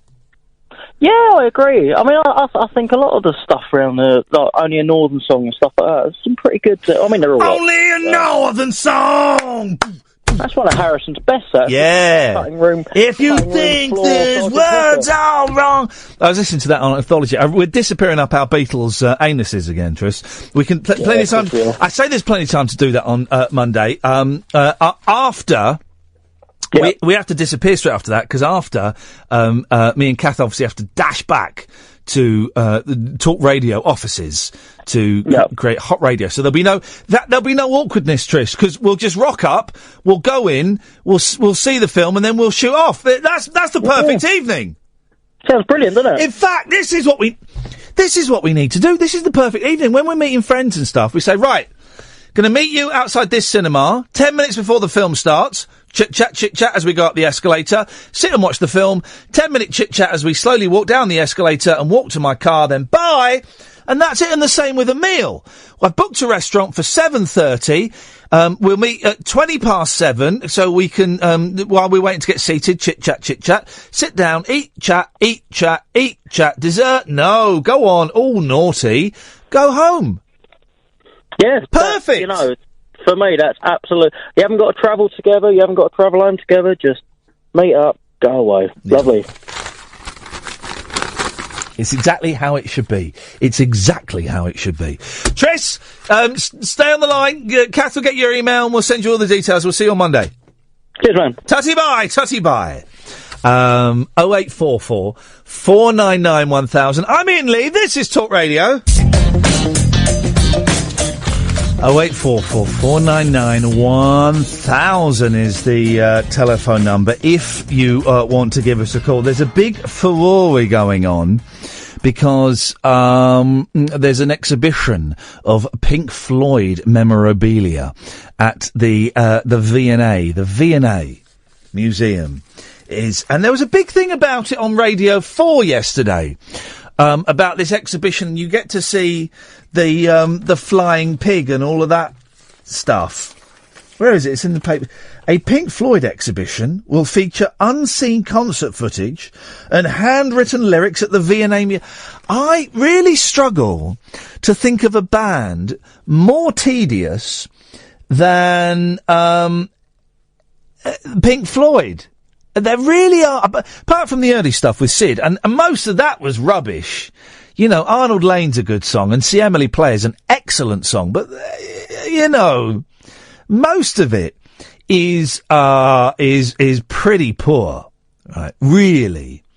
And, you know, for the stoner generation, you know, the Wish You Were Here and all of that stuff, you know, and if you want to sit back and listen to a 2-hour album and let your mind expand, then groovy, of course. But I remember I saw them, I was there at Live 8 when they reformed, and I saw the first, I thought, oh, this is historic. I'm going to watch this, and then halfway through the first song I went, it's getting a bit late, probably going to make a move now. I didn't stick around to see it, because it's just like, it's rock by numbers in the same way that Dire Straits, it's all very scientifically calculated and worked out, and there is no room for there to be any deviation from any of the notes that are on the record. You have to play what's on the record. And it's just so tedious and long and drawn out. And the thought of going to... maybe I'm completely wrong with this, but the thought of going to see Pink Floyd memorabilia in a museum, the most... Am I right on this? The most boring rock group of all time? I'm trying to think... All right, well, not the most boring of all time, because instantly Hootie and the Blowfish springs to mind. What even was a Hootie and the Blowfish? Luckily, they never quite made it over here. I think they had one medium-sized hit over here. But they were, you know, selling a few million albums a pop in the United States. Hootie and the Blowfish. What other boring... 0844 499 1000, by the way, is the phone number. What other boring bands? Dire Straits is one I never got. Even their videos were boring. You know, the one with all the computer people and stuff. Even then, right, when that came out, that looked dated and dull, didn't it? So if Dire Straits were to have an exhibition, Genesis was another one I never got, and I know that Bob Mortimer loves early Genesis, and we've argued about it. Lamb Lies Down on Broadway or something is I think his favourite album. And I never quite understood them. And I know that their image was tainted slightly by the by the Phil Collins era. But the Peter Gabriel era was just plain stupid, wasn't it? It was just plain stupid. Now, speaking of stupid, now we can talk about Cliff Richard again now. Now that all charges have been dropped, we can talk freely about him. What an absolute bell he is, isn't he? What a bell Cliff Richard is, right? Oh, he's had a tough I know he's had a tough time and all that. I wouldn't wish that on anyone, right? And he's all charges, what even charges made, all like everything beautiful. Well done, that's great. We can now officially say though, without fear of litigation, he's a massive bell. What evidence do I have? This picture of him. I mean, he looks ridiculous. He's 73 years old. 75 years old. He's a 75-year-old man looking like a plum. He's doing a cruise, right, for all of his fans. White jeans. Oh. Thin black belt. Oosh. White top. Oh. Zip over the shoulder. Ooh. Little black leather stripes, right? But then under the white top, he's got on a black leather shirt. A black leather shirt. He's 75 years old. He's 75 years old, Mark. 75? Yes! Listen, boring bands, U2. Yeah, aren't they? Do you remember the Ferrari when they had their new album? Everybody had the new U2 album downloaded onto their phones. Yeah, I know. It was like we were getting programmed into our brains. I never listened to it. The most Googled thing, one of the most Googled things at the time, about a few weeks after that happened, was how do I delete the new U2 album from my phone? Yeah, I saw that. I mean, but Ian, they are the most boring band in the world, and yet they seem to amass millions of fans and millions of record sales. I just don't get it. I'd rather spend an hour in a room listening to 5 Star. Well, 5 Star were a bit of fun. I don't know, Systematic. Systematic. I never can get it up. Oh, goodbye. Sorry? 0844 499 1000. Jerry! Hello, I can put you off Muse forever. Muse? Yeah, I can put you off them forever. Go on. Have you ever the end of every line takes a deep breath? It just can't get it. Sounds irritating after a bit. Listen to his record, you go, sounds like I interviewed Muse, right, years ago, just as they were about to get famous. They were a little bit famous. And all the fella could talk to me about was how much money I was earning. How much money do you get? How much do you get for this? How much did you get when you were doing that? What was all he was talking about was the money. And I just thought, you were a cold, calculating cash machine. And just boring. It's music by numbers. I'm sitting on the table with women in military uniform. Let's just snippet of that. Put it on. Just listen to the breath. No, I'm not going to put it on because I'm with you 100%. Do you remember there was another band out just before Muse that was sort of big, and then Muse knocked them out of the way, and now Muse are one of the biggest bands in the world. But do you remember Placebo? Placebo, Brian Molko. Yeah. I quite like Brian. I thought he was a bit of fun, bit of androgyny. He's a character. Yeah, he's a bit of a character, and they were sort of going to be quite big. I mean, they were rubbish, but then Muse kind of came and knocked them out of the way, in the same way that Coldplay came and knocked Travis out of the way. Coldplay, geez, no Coldplay, yellow. It's all yellow. It's all yellow. He's going to disappear. Then he comes back like a big smell. He keeps coming back saying, this is going to be our last album. All right, guys. I mean, that's, fantastic. But again, it's this thing we've said before, Jerry, that bland is what sells. People want something that's in the middle. They don't want too left, too right, or too up and down. They want something that's in the middle. I'll tell you my favourite artist, Paul Banks. I've heard of him. Interpol. I don't. I mean, I know the police service, Interpol, but I don't know Interpol. They're awesome. Great band. Great band. I recommend Jerry's recommendation. When were Interpol? 2005. I think they're still going, but Paul Banks does solo stuff and he's really good. Gay Today's is especially brilliant. Gay is... His lyrics are really clever, but he's dead good. Well, I'm not going to check it out, Jerry, as I never do, but thanks for the recommendation. I'd like to say one thing. I get fed up with these... You know, set up a phone company trying to put credit on. Yeah. You got so much time to put in the digits. When you got Parkinson's, you're too slow. You just get to the final digit and you go back to the beginning again. You get stuck in...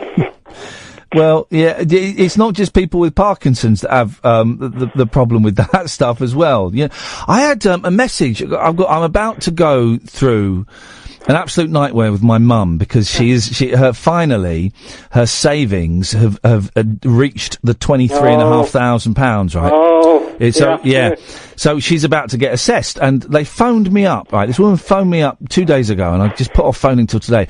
And she left a message. I couldn't work out what her name. I couldn't hear her name. She had quite a thick accent, and I couldn't work out her name.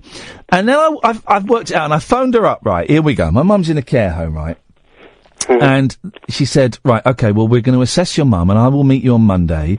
Have you filled out a financial assessment form? I said, no. She was right, well, I'll send that to you. Have you got my address? Oh, no, that's a good idea. These are the kind of people you're dealing with, right? Yeah. And she says, we will assess your mum to work out what care she needs and how much we can afford to pay. How much does your mum pay a week in terms of care? And I went, it's about £1,400 a week, right? And she went, right, is that for medical care or social care? I said, social care. She goes, right, well, we will discuss that amount and any shortfalls there might be in what the council is prepared to pay. And I'm thinking, God, here we go. Here we go. And, you know, basically what they're going to say is they're going to offer significantly less, and either we have to make up the shortfall or she's going to have to move to a different care home that's cheaper. That's what's going to happen. The tell you it's a ticking time bomb carers in this country. Yeah. It's a ticking time bomb. It's all going to blow up in the politics.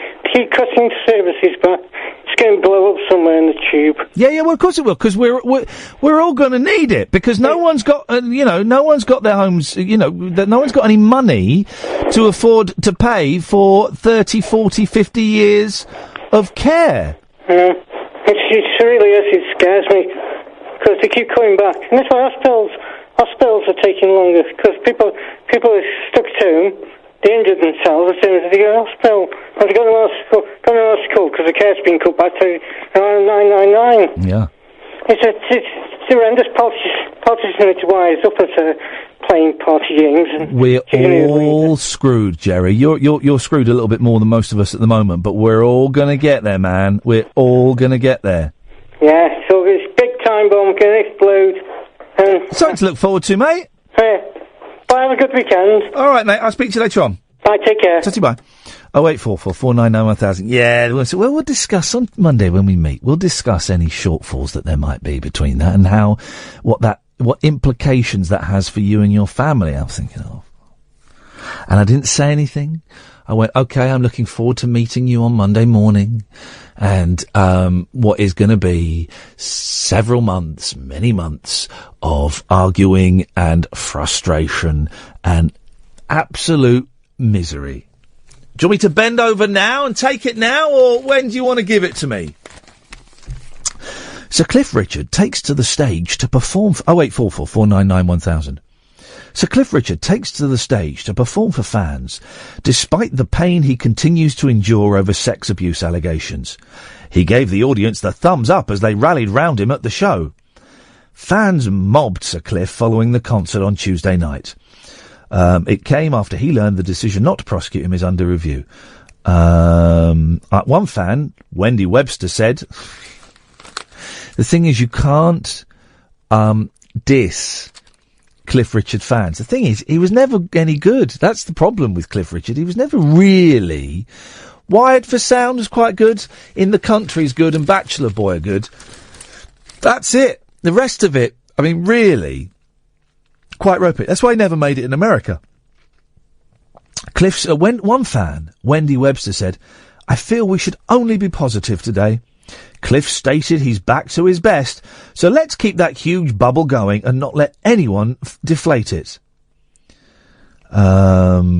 So Cliff, 75, belted out classic hits including Summer Holiday during the performance on the all-star Irish Mediterranean charter cruise. Imagine being on a boat with that guy.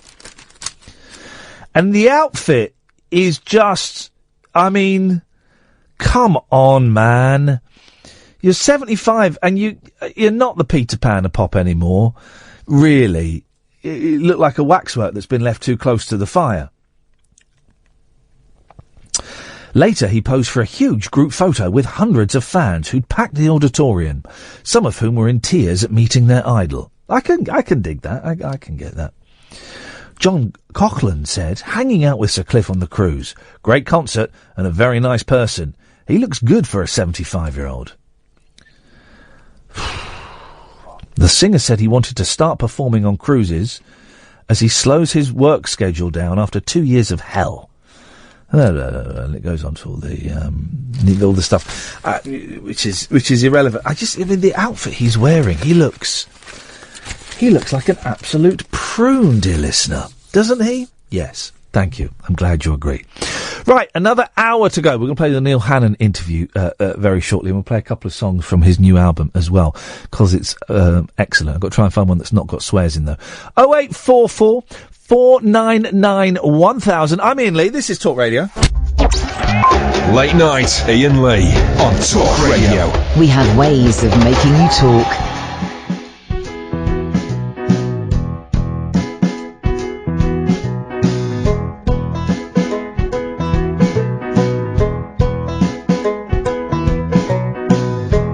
Finding the one who loves you, it doesn't come along too often.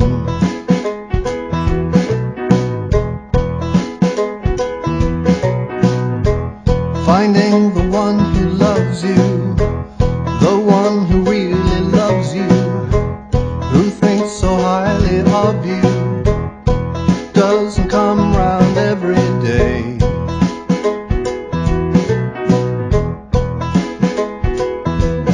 I love you.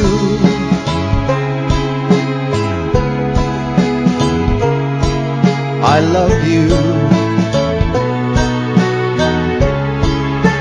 I really, really love you.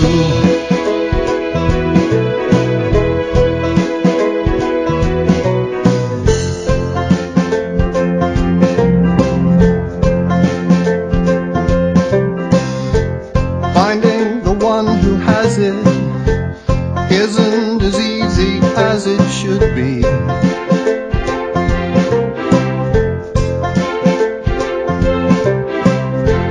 Finding the one who's got it, who is with you beside it, is like finding the lesser spotted dodo in Soho, so rare.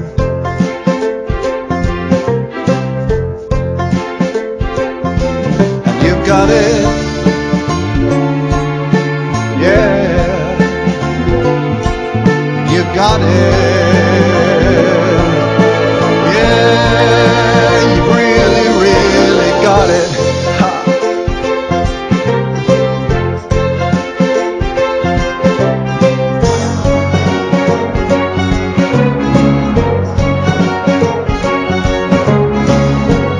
Finding your other half is anything but a laugh, it's hard.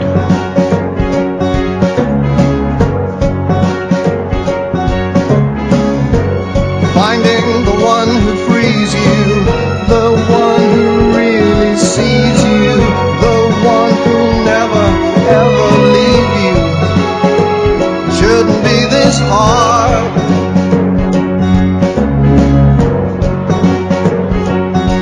But it's worth it, yeah, it's worth it. It's really, really worth it.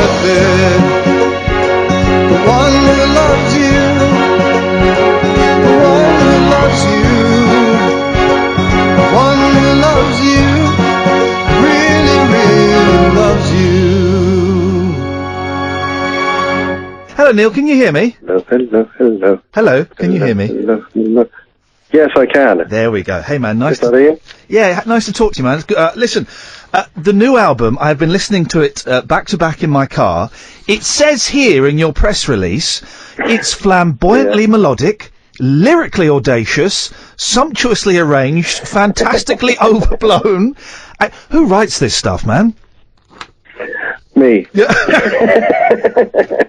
It's a good record. You should just say it's a bloody good record. Oh yeah, but they never. I would love to write that, but they always say we need a few more quotes, than that. So the album is I don't know who Foreverland. writes it, actually. Is there a? It seems for you quite a happy album.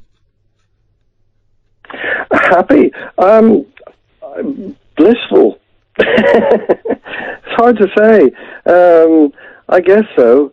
I say as I see, and I see happiness. I see flowers, butterflies. How about you? Well, you don't want to know. I'm in the other place at the moment. You don't want to know about that. But do you find it because a lot of performers and writers and songwriters and things say, I need the misery. I need the darkness to write. But you obviously don't. You can write whichever way the wind's blowing. Yeah, actually, I don't write so well when I'm down in the dumps. I don't know why that is. Yes, I do know a lot of people who can only write when they're kind of feeling intense feelings. But frankly, I'm much more sort of creative when I'm in a good mood. But maybe I'm in a good mood because I'm sort of creating, and that is when I'm at my happiest, when I'm sort of in the studio and allowed to just do that kind of thing, mess around. It's been 6 years since the last Divine Comedy album. I know you've been busy and you've been doing other bits and pieces. But do you find that frustrating that it's been 6 years, or do you kind of have to galvanise yourself to get into the Divine Comedy vibe again? I have to galvanise myself and gird my loins generally to sort of get back out there and promote it and, tour and stuff like that. Maybe I shouldn't leave it so long, or else I sort of, become too much of a homebody when I'm writing and recording and that kind of thing. It's easy to kind of just get terribly domesticated. But no, I think really I left it that long because I was just wanted to get it right. I'm thinking, I'm getting on a bit, and really life's too short to not make the records you want to make.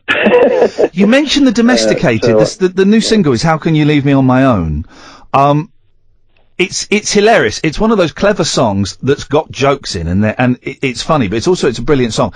How much of that is you?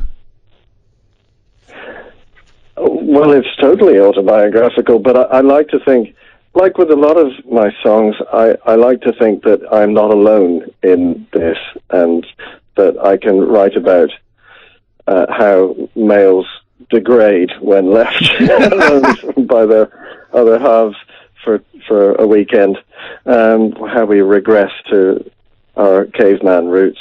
And I thought, I'm sure that's not just me.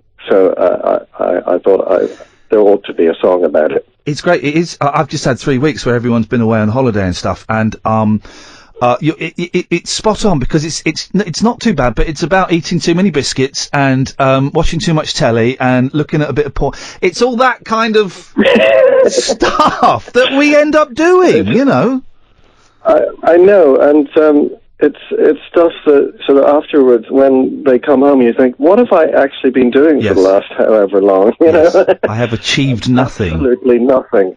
Exactly. Neil, I'm gonna have a go. Yeah. You've done a really bastard thing on this album, and this is a pre-record, so I can call you a. I'm sorry. The best. The best song on this album is "Other People." In my humble. You're going to tell me I screwed it up. Well, no, you've not. You didn't finish it, man. And I was listening. It was in the car, right? And it was like, we're getting towards the end of the album. This is good, and it really hit me. And I pulled into a service station, and I stayed in the car thinking, this is the one that's going to take me to another place. And then just as it started to elevate me spiritually, you switched. I'm assuming you recorded it on your phone or something. You in the groin. You did, man. I did. I did record it on my phone. Yeah. I was sort of, I think, promoting the Duckworth Lewis Method album with Thomas, and I was in a hotel in London, and I sort of scribbled down those words. And a tune came to me, and I thought I better, note it down, or else I'll forget it. So I sang it into my phone, absolutely thinking nothing of it. Yeah. And when I came back to it, like a year later, I thought that really I had encapsulated everything I wanted to say in the thought. There was nothing. I couldn't think of where it could go. I couldn't really think of. I thought the song, if I kind of arranged it as a proper song, would just turn into kind of a bit of a croon fest. Yeah. If you know what I mean.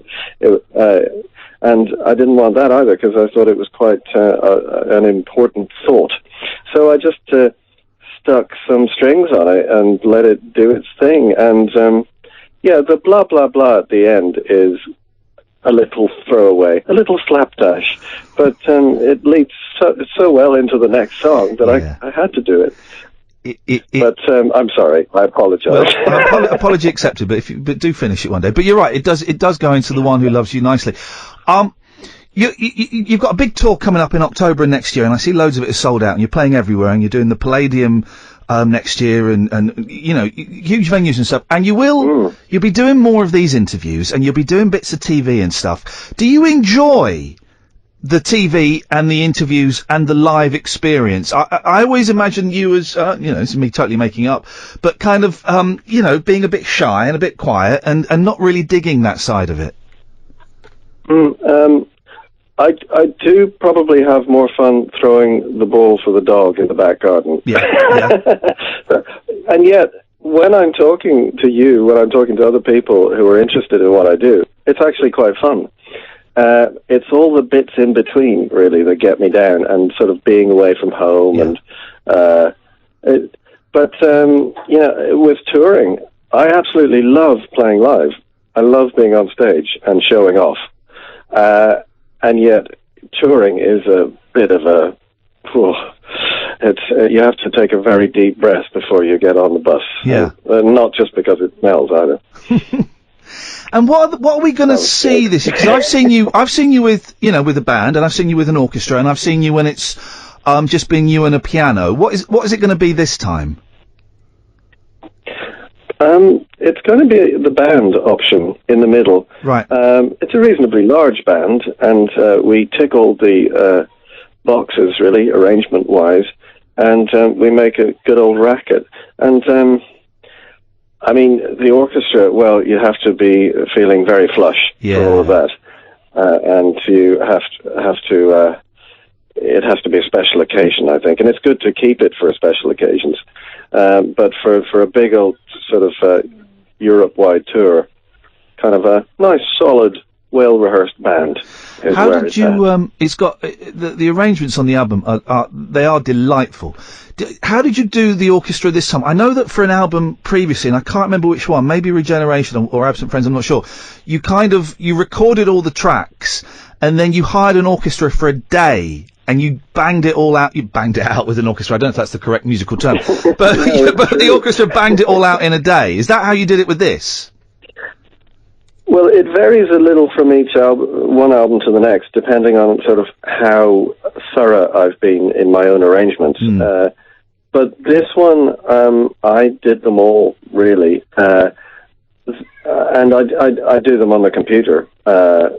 Just in sort of MIDI files. Yeah. And then then because I'm not sort of theory man, I send those files to my piano player, Andrew, who is also a sort of arranger for TV and film. And he kind of makes sense of them and sort of prints out the dots for the players. And then he conducts them in the fraught speedy recording sessions. We did it in air this time. It was amazing. I think I've worked with Andrew. I think I compared an event he did at the Royal Festival Hall, where it was all computer game music. And yes, he did that. Yeah. And I remember, because he really casually dropped in, I was kind of chatting to him over lunch or something. He said, well, I've worked with Neil Hannon. And suddenly my fanboy antenna, spiked up, and it's like, yeah, I quite like him. He's quite good. But he's good, Andrew, isn't he? He's a clever boy. He's fantastic. He knows his onions. I was amazingly lucky, really, because I had Joby Talbot in the band to begin with in the 90s, and he's gone on to be super soundtrack man and ballets and things.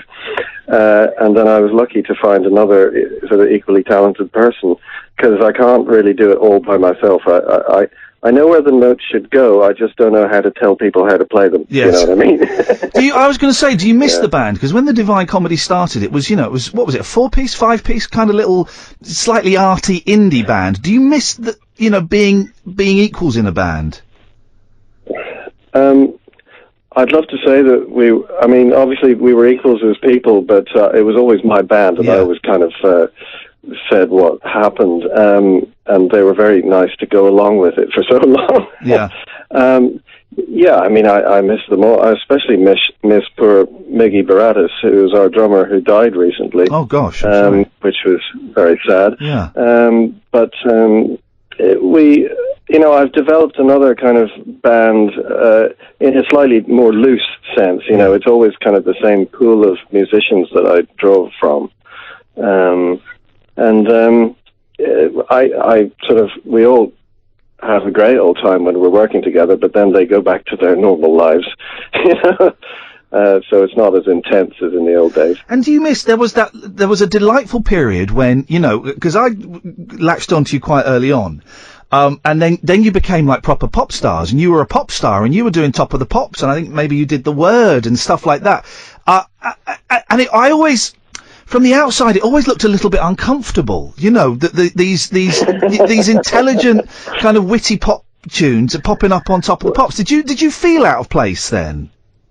No, but I loved that kind of weird dichotomy that was going on, because I did enjoy. I've always had my arty side, and I want to make music that I'm proud of and kind of interested by, and would interest other people. But then I grew up with Top of the Pops and Radio 1, and I really, really wanted to be a pop star as well. It was kind of I'm slightly schizophrenic in that regard.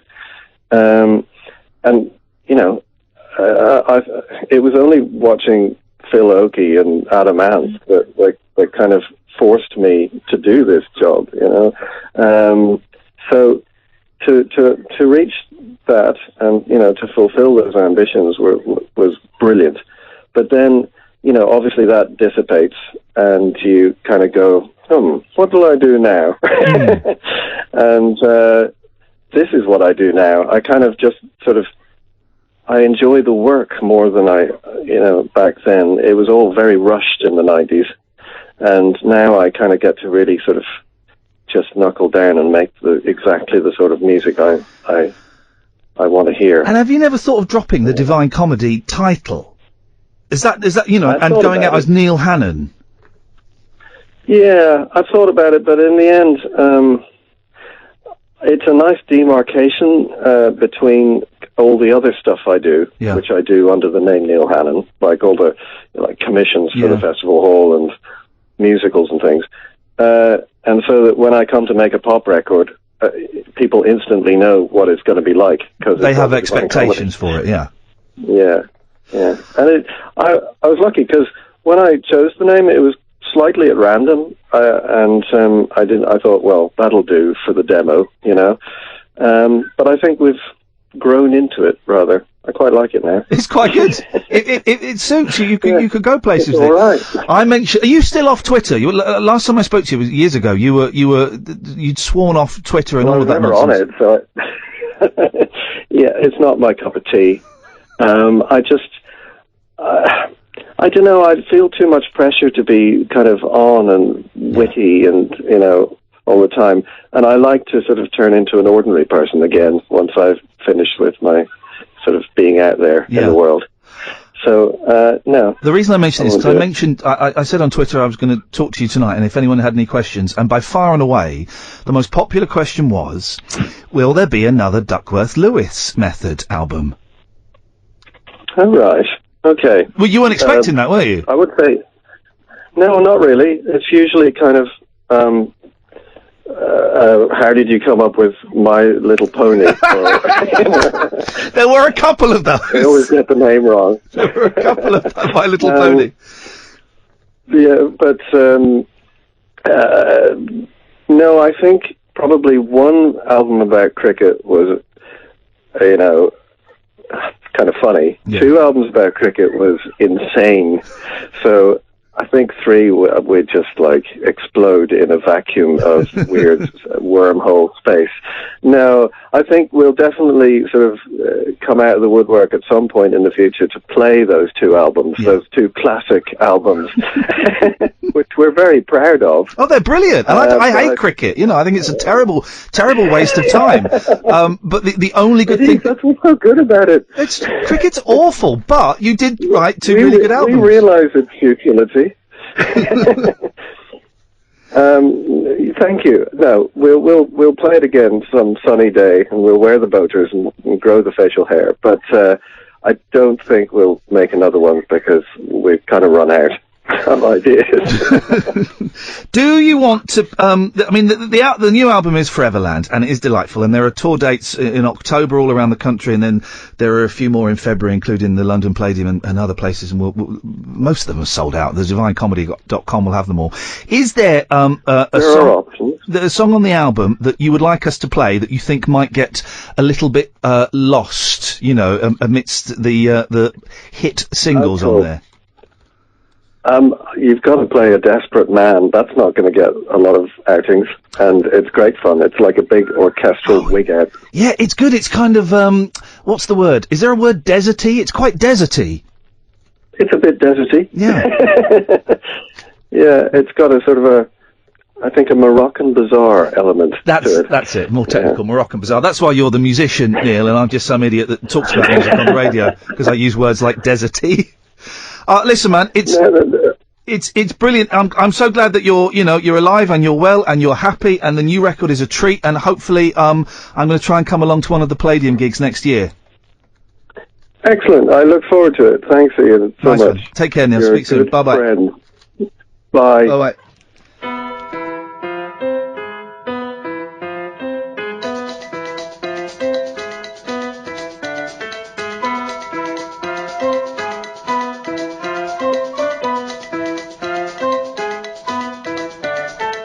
I made a daring escape in the guise of a nun. It took the most of the day to realize I was gone. I crossed the forests and fields of wheat. A farmer's daughter gave me something to eat. I stole a paper just to see a picture of me. I'm a desperate man. I gotta keep on running. I gotta do what I can to get back to you. I made the overnight ferry by the skin of my teeth. I fell asleep between the truckers all across the seats. I see your face everywhere I go. In every cafe, watering hole. What is this hold you've got on me? Baby, I'm a desperate man. I gotta keep on running. I gotta do what I can to get back to you. I'm a desperate man. I gotta keep on running back to you. Nobody else will do.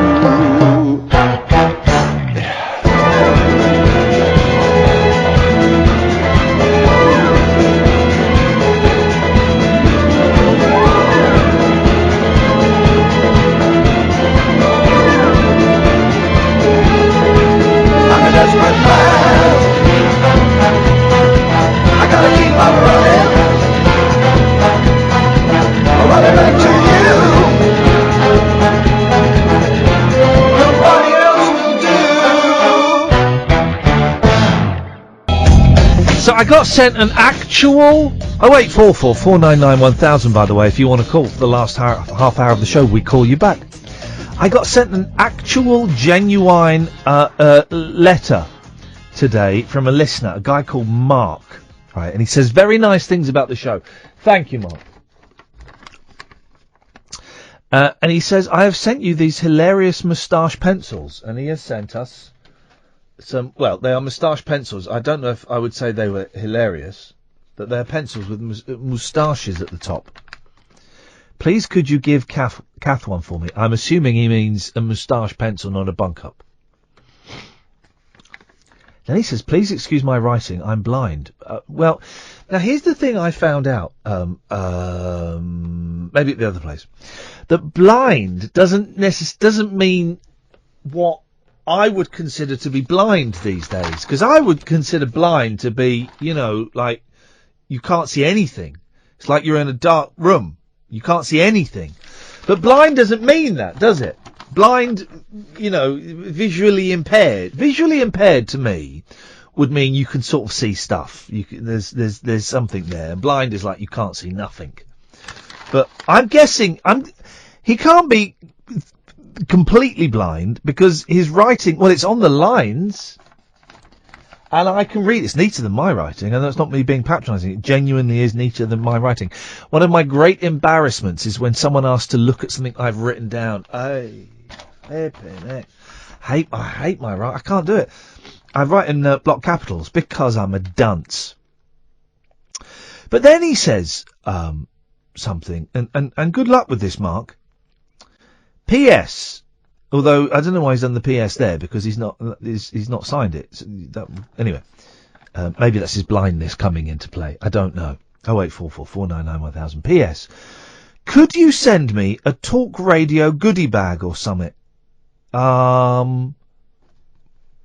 What do you think we have? This isn't BBC Radio 1 in 1984. We've not got little postcards with pictures of all the presenters with headphones round their necks giving the thumbs up sign and car stickers. It's not what we've got. So, no. And then he goes, and please could you P.S. could you send me a Talk Radio goodie bag or something? I had to pay for the postage. What? Hang on a minute. Are you saying that you'd pay for the postage if we sent you a Talk Radio goodie bag? Or are you, as I've interpreted, as you've paid for the postage for the hilarious moustache pencils? Because I didn't ask you to do that. You can't, if I'm honest, I saw a big envelope with my name on, I thought, ooh, freebies, corporate freebies, like books or CDs or video games or something. No. It was hilarious moustache pencils. If anything, and I don't want to sound ungrateful, Mark, but I'm aware this does make me sound ungrateful. I was disappointed when I opened it and saw it was a letter from a listener. Cold, yes, definitely. And then he puts, right, and this may be where his blindness has come into place. Keep up the good work, my friend. Exclamation mark, question mark, question mark. Well, I don't, that amount of punctuation alarms me. Because I don't know what it means. If it had just been a question, keep up the good work, my friend, question mark. Keep up the good work, my friend. What does that mean? Or if it, an exclamation mark, keep up the good work, my friend. Or a full stop. Keep up the good work, my friend. Or no, my friend. There's just so much with that, Mark, that sentence, the wording, the punctuation, that it has raised concerns, and I have forwarded this. This is a photocopy of the letter I'm holding. The original letter is now with a team of police investigators, and let's just say that Leicester, I won't give it any more of his address, but Leicester Police are probably honing in on number 62. I won't give out any more of the address, but they are honing in on that They're probably outside as we speak. But they won't come in just yet. They'll do it. I always think a good police raid is at 5 a.m. I think that's the best time. 3 a.m.'s too early. That's rude. I was reading about someone who got raided at 3 a.m. the other day in the paper. And 3 a.m. is just that's night time. There's no point. 6 o'clock is too late because 6 o'clock people could be up at 6. 6 is a feasible time. You want to get them when they're asleep, but not necessarily in the deep sleep. I think the deep sleep is unfair, and is, if anything, officers, it's going to slow down an investigation, because if you wake someone out of the deep sleep suddenly, then they're not going to be any use to you for several hours, really. They have to restabilise, don't they? That's what they have to do. Recalibrate. They have to recalibrate. So, Mark, thanks for that, but I'm afraid that's you've crossed the line with that. So, I look forward to getting the next letter coming from a prison. That's what I expect will be the case with that. Well, look. Oh, this is the thing I was talking about. This is in loads of the papers today, right? Loads of the papers. 0844 499 1000. Loads of the papers. Now I've jotted it down in the Star. So the Star are not taking it quite as seriously as they like. They put it on the same page as a story I've just read here. A man called the headline is "Putin is nicked."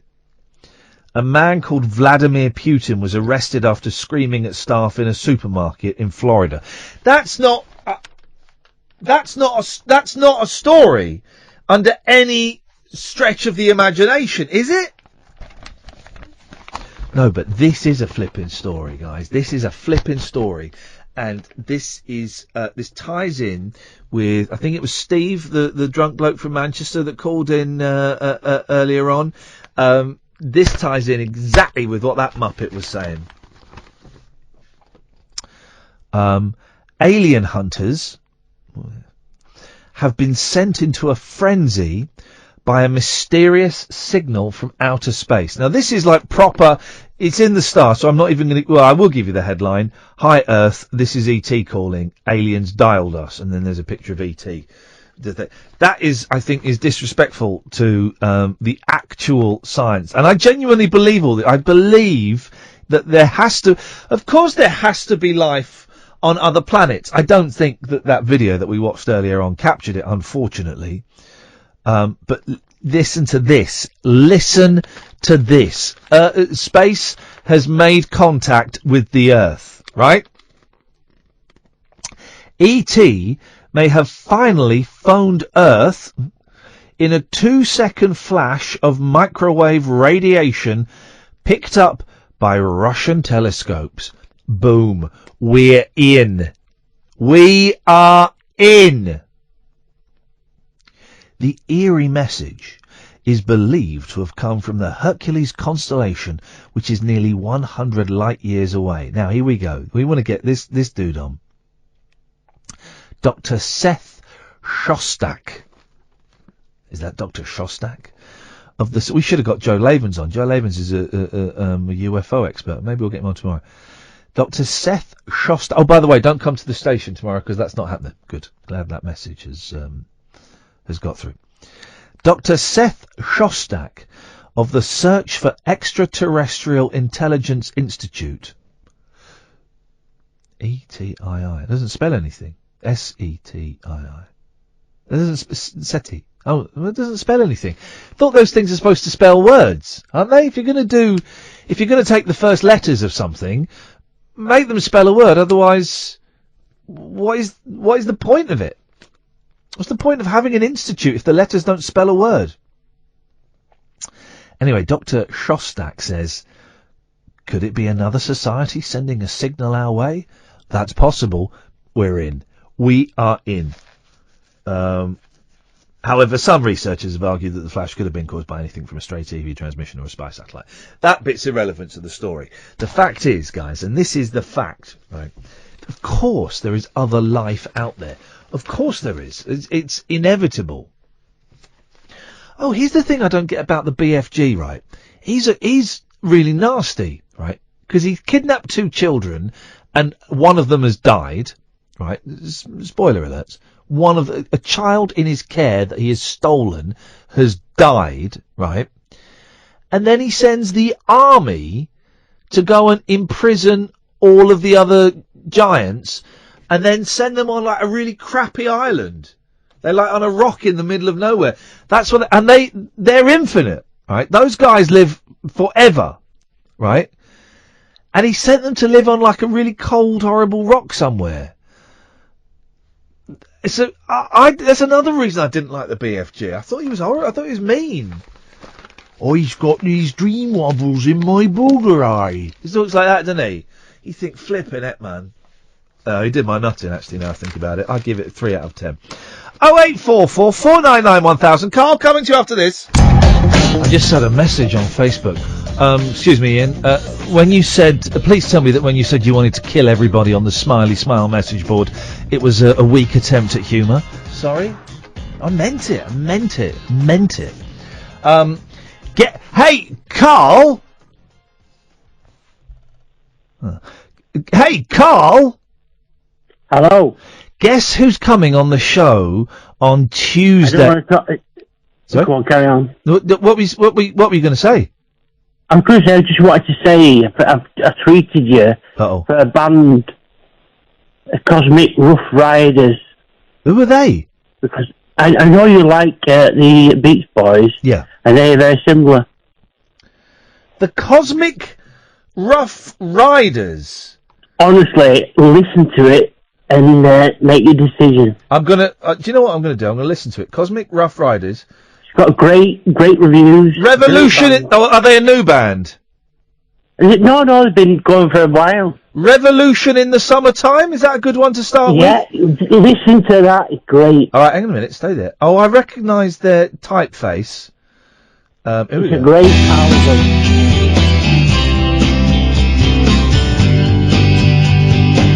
I thought you got that quick. Yes? Go on. Carl? How did you get that on so quick? I've got magic fingers. Here we go. Hang on. That's great fingers. We don't need a revolution in the summertime. It sounds like they've got the Byrds and the Beach Boys and the Buffalo Springfield. I tell you, it's a great album. Oh. I tell you what's a great song, right? Guess who's coming on the show on Tuesday evening? Who's that? Ron Dante. Who's that? I don't know. Sorry? I don't know who that is. Ron Dante is coming on. He had one of the biggest selling singles of all time. I mean, literally millions. They couldn't press this single fast enough. I don't know. Shall I play you a bit? Go on, then. This is a song. Here we go. Do you know it? No. Yeah, here we go. Do you know it? Sugar, innit? Sugar. Sugar. Da da da da. Ah, honey. Yeah. He's coming on, the bloke from the Archies, and he's done more than that. Very good. He produced the first 9 Barry Manilow albums. I love Barry Manilow. I tell you, you're a great. You're brilliant. I love you to bits on it. To be honest, I really do. I feel like there's a butt coming though, Carl. No, there's not at all. Well, you're very kind. I used to listen to the two mics. I love the two mics, but yours equally as good. Oh, well, I don't know about that. The two mics are brilliant. It's gone off the boil a little. Fantastic. The two mics are hilarious. The two mics are hilarious. And the shows are great. Have you seen any of their shows? I've not seen their live show. I'd like to go and see their live show. Actually, I'd like to go and see their live. You know that they're filling in. Great. They're doing the show before me on Talk Radio this week. They go around, don't they, from talk to talk radio. Yeah, It's great. I think Really what they're doing great. next week as well, that between 7 and 10 they're going to be on Talk Radio. But I can't find that thing, but that's the documentary what you had on. Is it the Kung Fu one? Oh, Kung Fu Elliot? Yeah, I can't find it. Is it? I think it was on Netflix. Have you got Netflix? I've got Amazon. We got to pay for it, haven't you? Yeah, it's not on Amazon. You can get Netflix. It's not free, is it? You can get Netflix free for a month though, and then what you do is you get it free for a month, and then after just before you get start rid of paying, it. you get rid of it. Or and I wouldn't suggest doing this. Or if there's still stuff on there you've not seen, you get another free month with a different email address. Do you know what I mean? Okay, just before I go, can I give you another band? Yeah, go on. Summer Fiction. Who? From Philadelphia. Summer Fiction. Let's have a little listen to Summer Fiction. Hang on a second. Summer. Great. I've seen the Cosmic Rough Riders. I've recognised their font. I've seen them in charity shops. Summer Fiction. Summer Fiction are fantastic. All right, hang on a minute. My internet's gone to cock again all of a sudden. Hang on. Summer Fiction. What now? What era are Summer Fiction from? Summer Fiction are now, but they just don't get anyone, and that's why I came on, to give you a couple of good bands. Well, I that's appreciate the reason I came on. Your show's great. Oh well, you listen, man. You're very kind. I'm going to try and get it up. My internet's gone to cock a little bit again. There's a surprise, but I'll have a little look, Carl, and we'll see what we can find. Okay. Nice one, man. Thanks a lot. Thank you very much. Take care. Bye bye. There we go. You see. The internet's frozen again. We get nice people, don't we? We get nice people phoning up the show. The star has gone all supernatural on yo ass today. 0844 499 1000. Very snotty at the moment.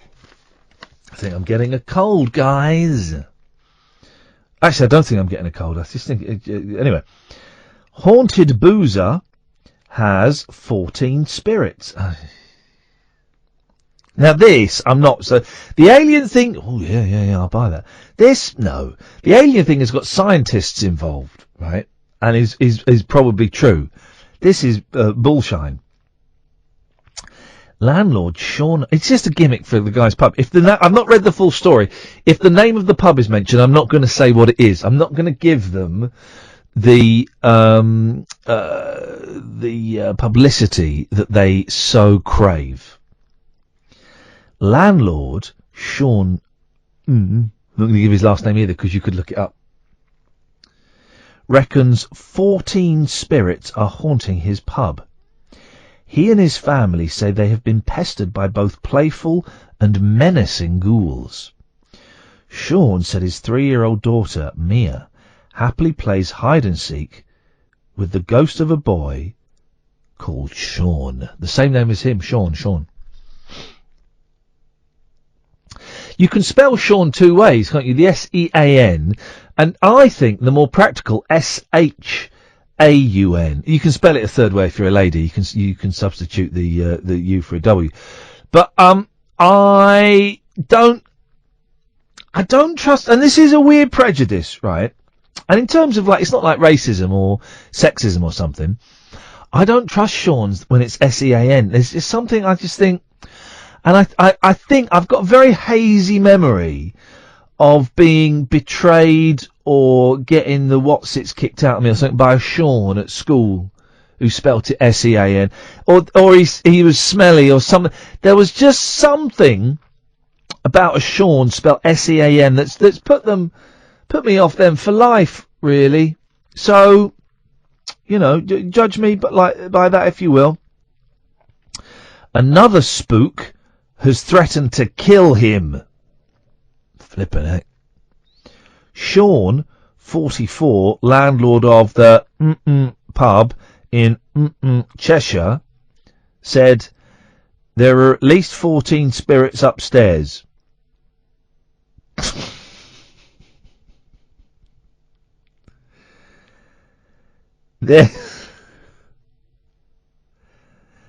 Right, can we get this guy on the show tomorrow? This is your project tomorrow, Kath, is to try and find this. Well, try and find it. I can tell you exactly where he lives. I've got his address where he lives. We can Google that and we'll find him. He says, there's one ghost called Richard who wants to kill me. Wowzers. I've never seen him, but I hear his voice. Then spook expert Andrew Elson has muscled in on this story. And this, I mean, what spook expert Andrew Elson says really, I think, really hammers home the seriousness of this story, right? Spook expert Andrew Elson said, this is one of the most haunted pubs we've been to. Now, with evidence like that, seriously, tomorrow, let's get this guy on the show. Let's do what everybody else does and gets right on my wick and taken that page. So tomorrow's show, we got Pete Heat coming on for the first hour of the show. Now, he's a magician. We'll check. Well, hopefully Periscope will work. I didn't do it tonight because I couldn't be bothered. And it doesn't always work because of the internet's playing up a little bit. But we'll see if tomorrow we can we will Periscope Pete Heat performing some amazing magic, guys. Some absolutely amazing magic for you. And even if he's not, he'll do it. Even if we can't, we'll do it over the phone. He's brilliant, Pete. Oh, magic on the radio. I'll get lost. Get out. Rubbish. Magic on the radio. Shut up. It'll be good. I will make sure of it. We never got time to do this, and this is what the whole show was. There's still time to give us a call if you want, but you know, this is what the whole show was going to be about. And I never got to do this in the female section of the magazine, of the Daily Mail. Female. And they spelt male. It's like in the newspaper, isn't it? The women who never make love with the lights on. Why would anyone want to do it with the lights on, man? Geez. At most, you have a candle on. But at the other end of the room. Otherwise, I don't want to see none of that. You don't want to see it. I don't want to see it. No one wants to see it. All right? So just turn the light off. Get over here. Finish it. Good night. The money's on the table. They're too ashamed of their bodies, even though their husbands adore them. Oh, I've just seen who's written this story. I thought we'd got rid of her. By Samantha Brick. Remember Samantha Brick? She was Katie Hopkins before we had Katie Hopkins. Do you remember? Samantha Brick, and she just didn't quite... Was she the woman that was so sexy that everyone wanted to have sex with her, apart from any man that had actually seen her? And she never... she pushed it a bit, and then she went in Big Brother. But she didn't push it enough. She didn't say that dead children were cockroaches. She didn't do that.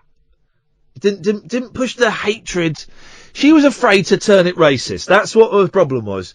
She was afraid to turn the hatred racist, and that was her loss. If she could have just turned that hatred racist, then we'd all be talking about Samantha Brick now instead of Katie Hopkins. Brick blew it by just holding back on the hatred and the bile, you see.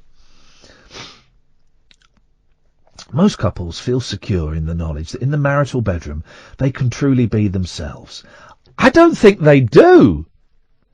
It's a place where they can undress, sleep and make love in their private sanctuary, away from the rest of the world, indulging in any of their petty perversions. I added that last bit myself. But an increasing number of women no longer view the bedroom as such a place. Somewhat alarmingly, it has become an environment charged with anxiety, fear, and most troublingly of all, shame. But not for you, Samantha Brick, because you're so beautiful that everyone hates you. Maybe you feel ashamed about that. None of these feelings are aimed at their loved ones. Rather, such punishing sentiments are directed squarely at themselves.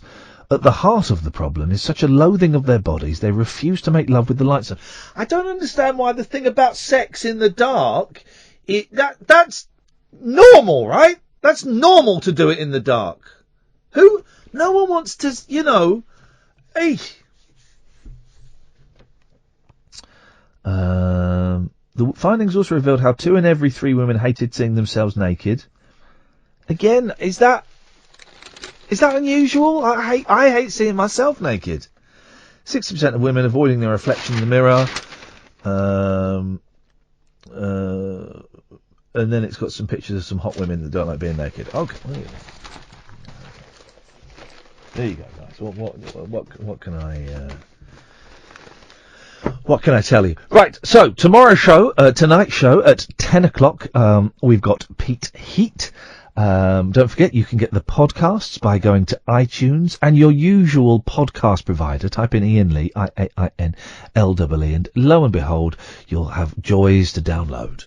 Talk Radio, the 21st century dream team of dialogue, debate and discourse. Talk Radio, give it some lift.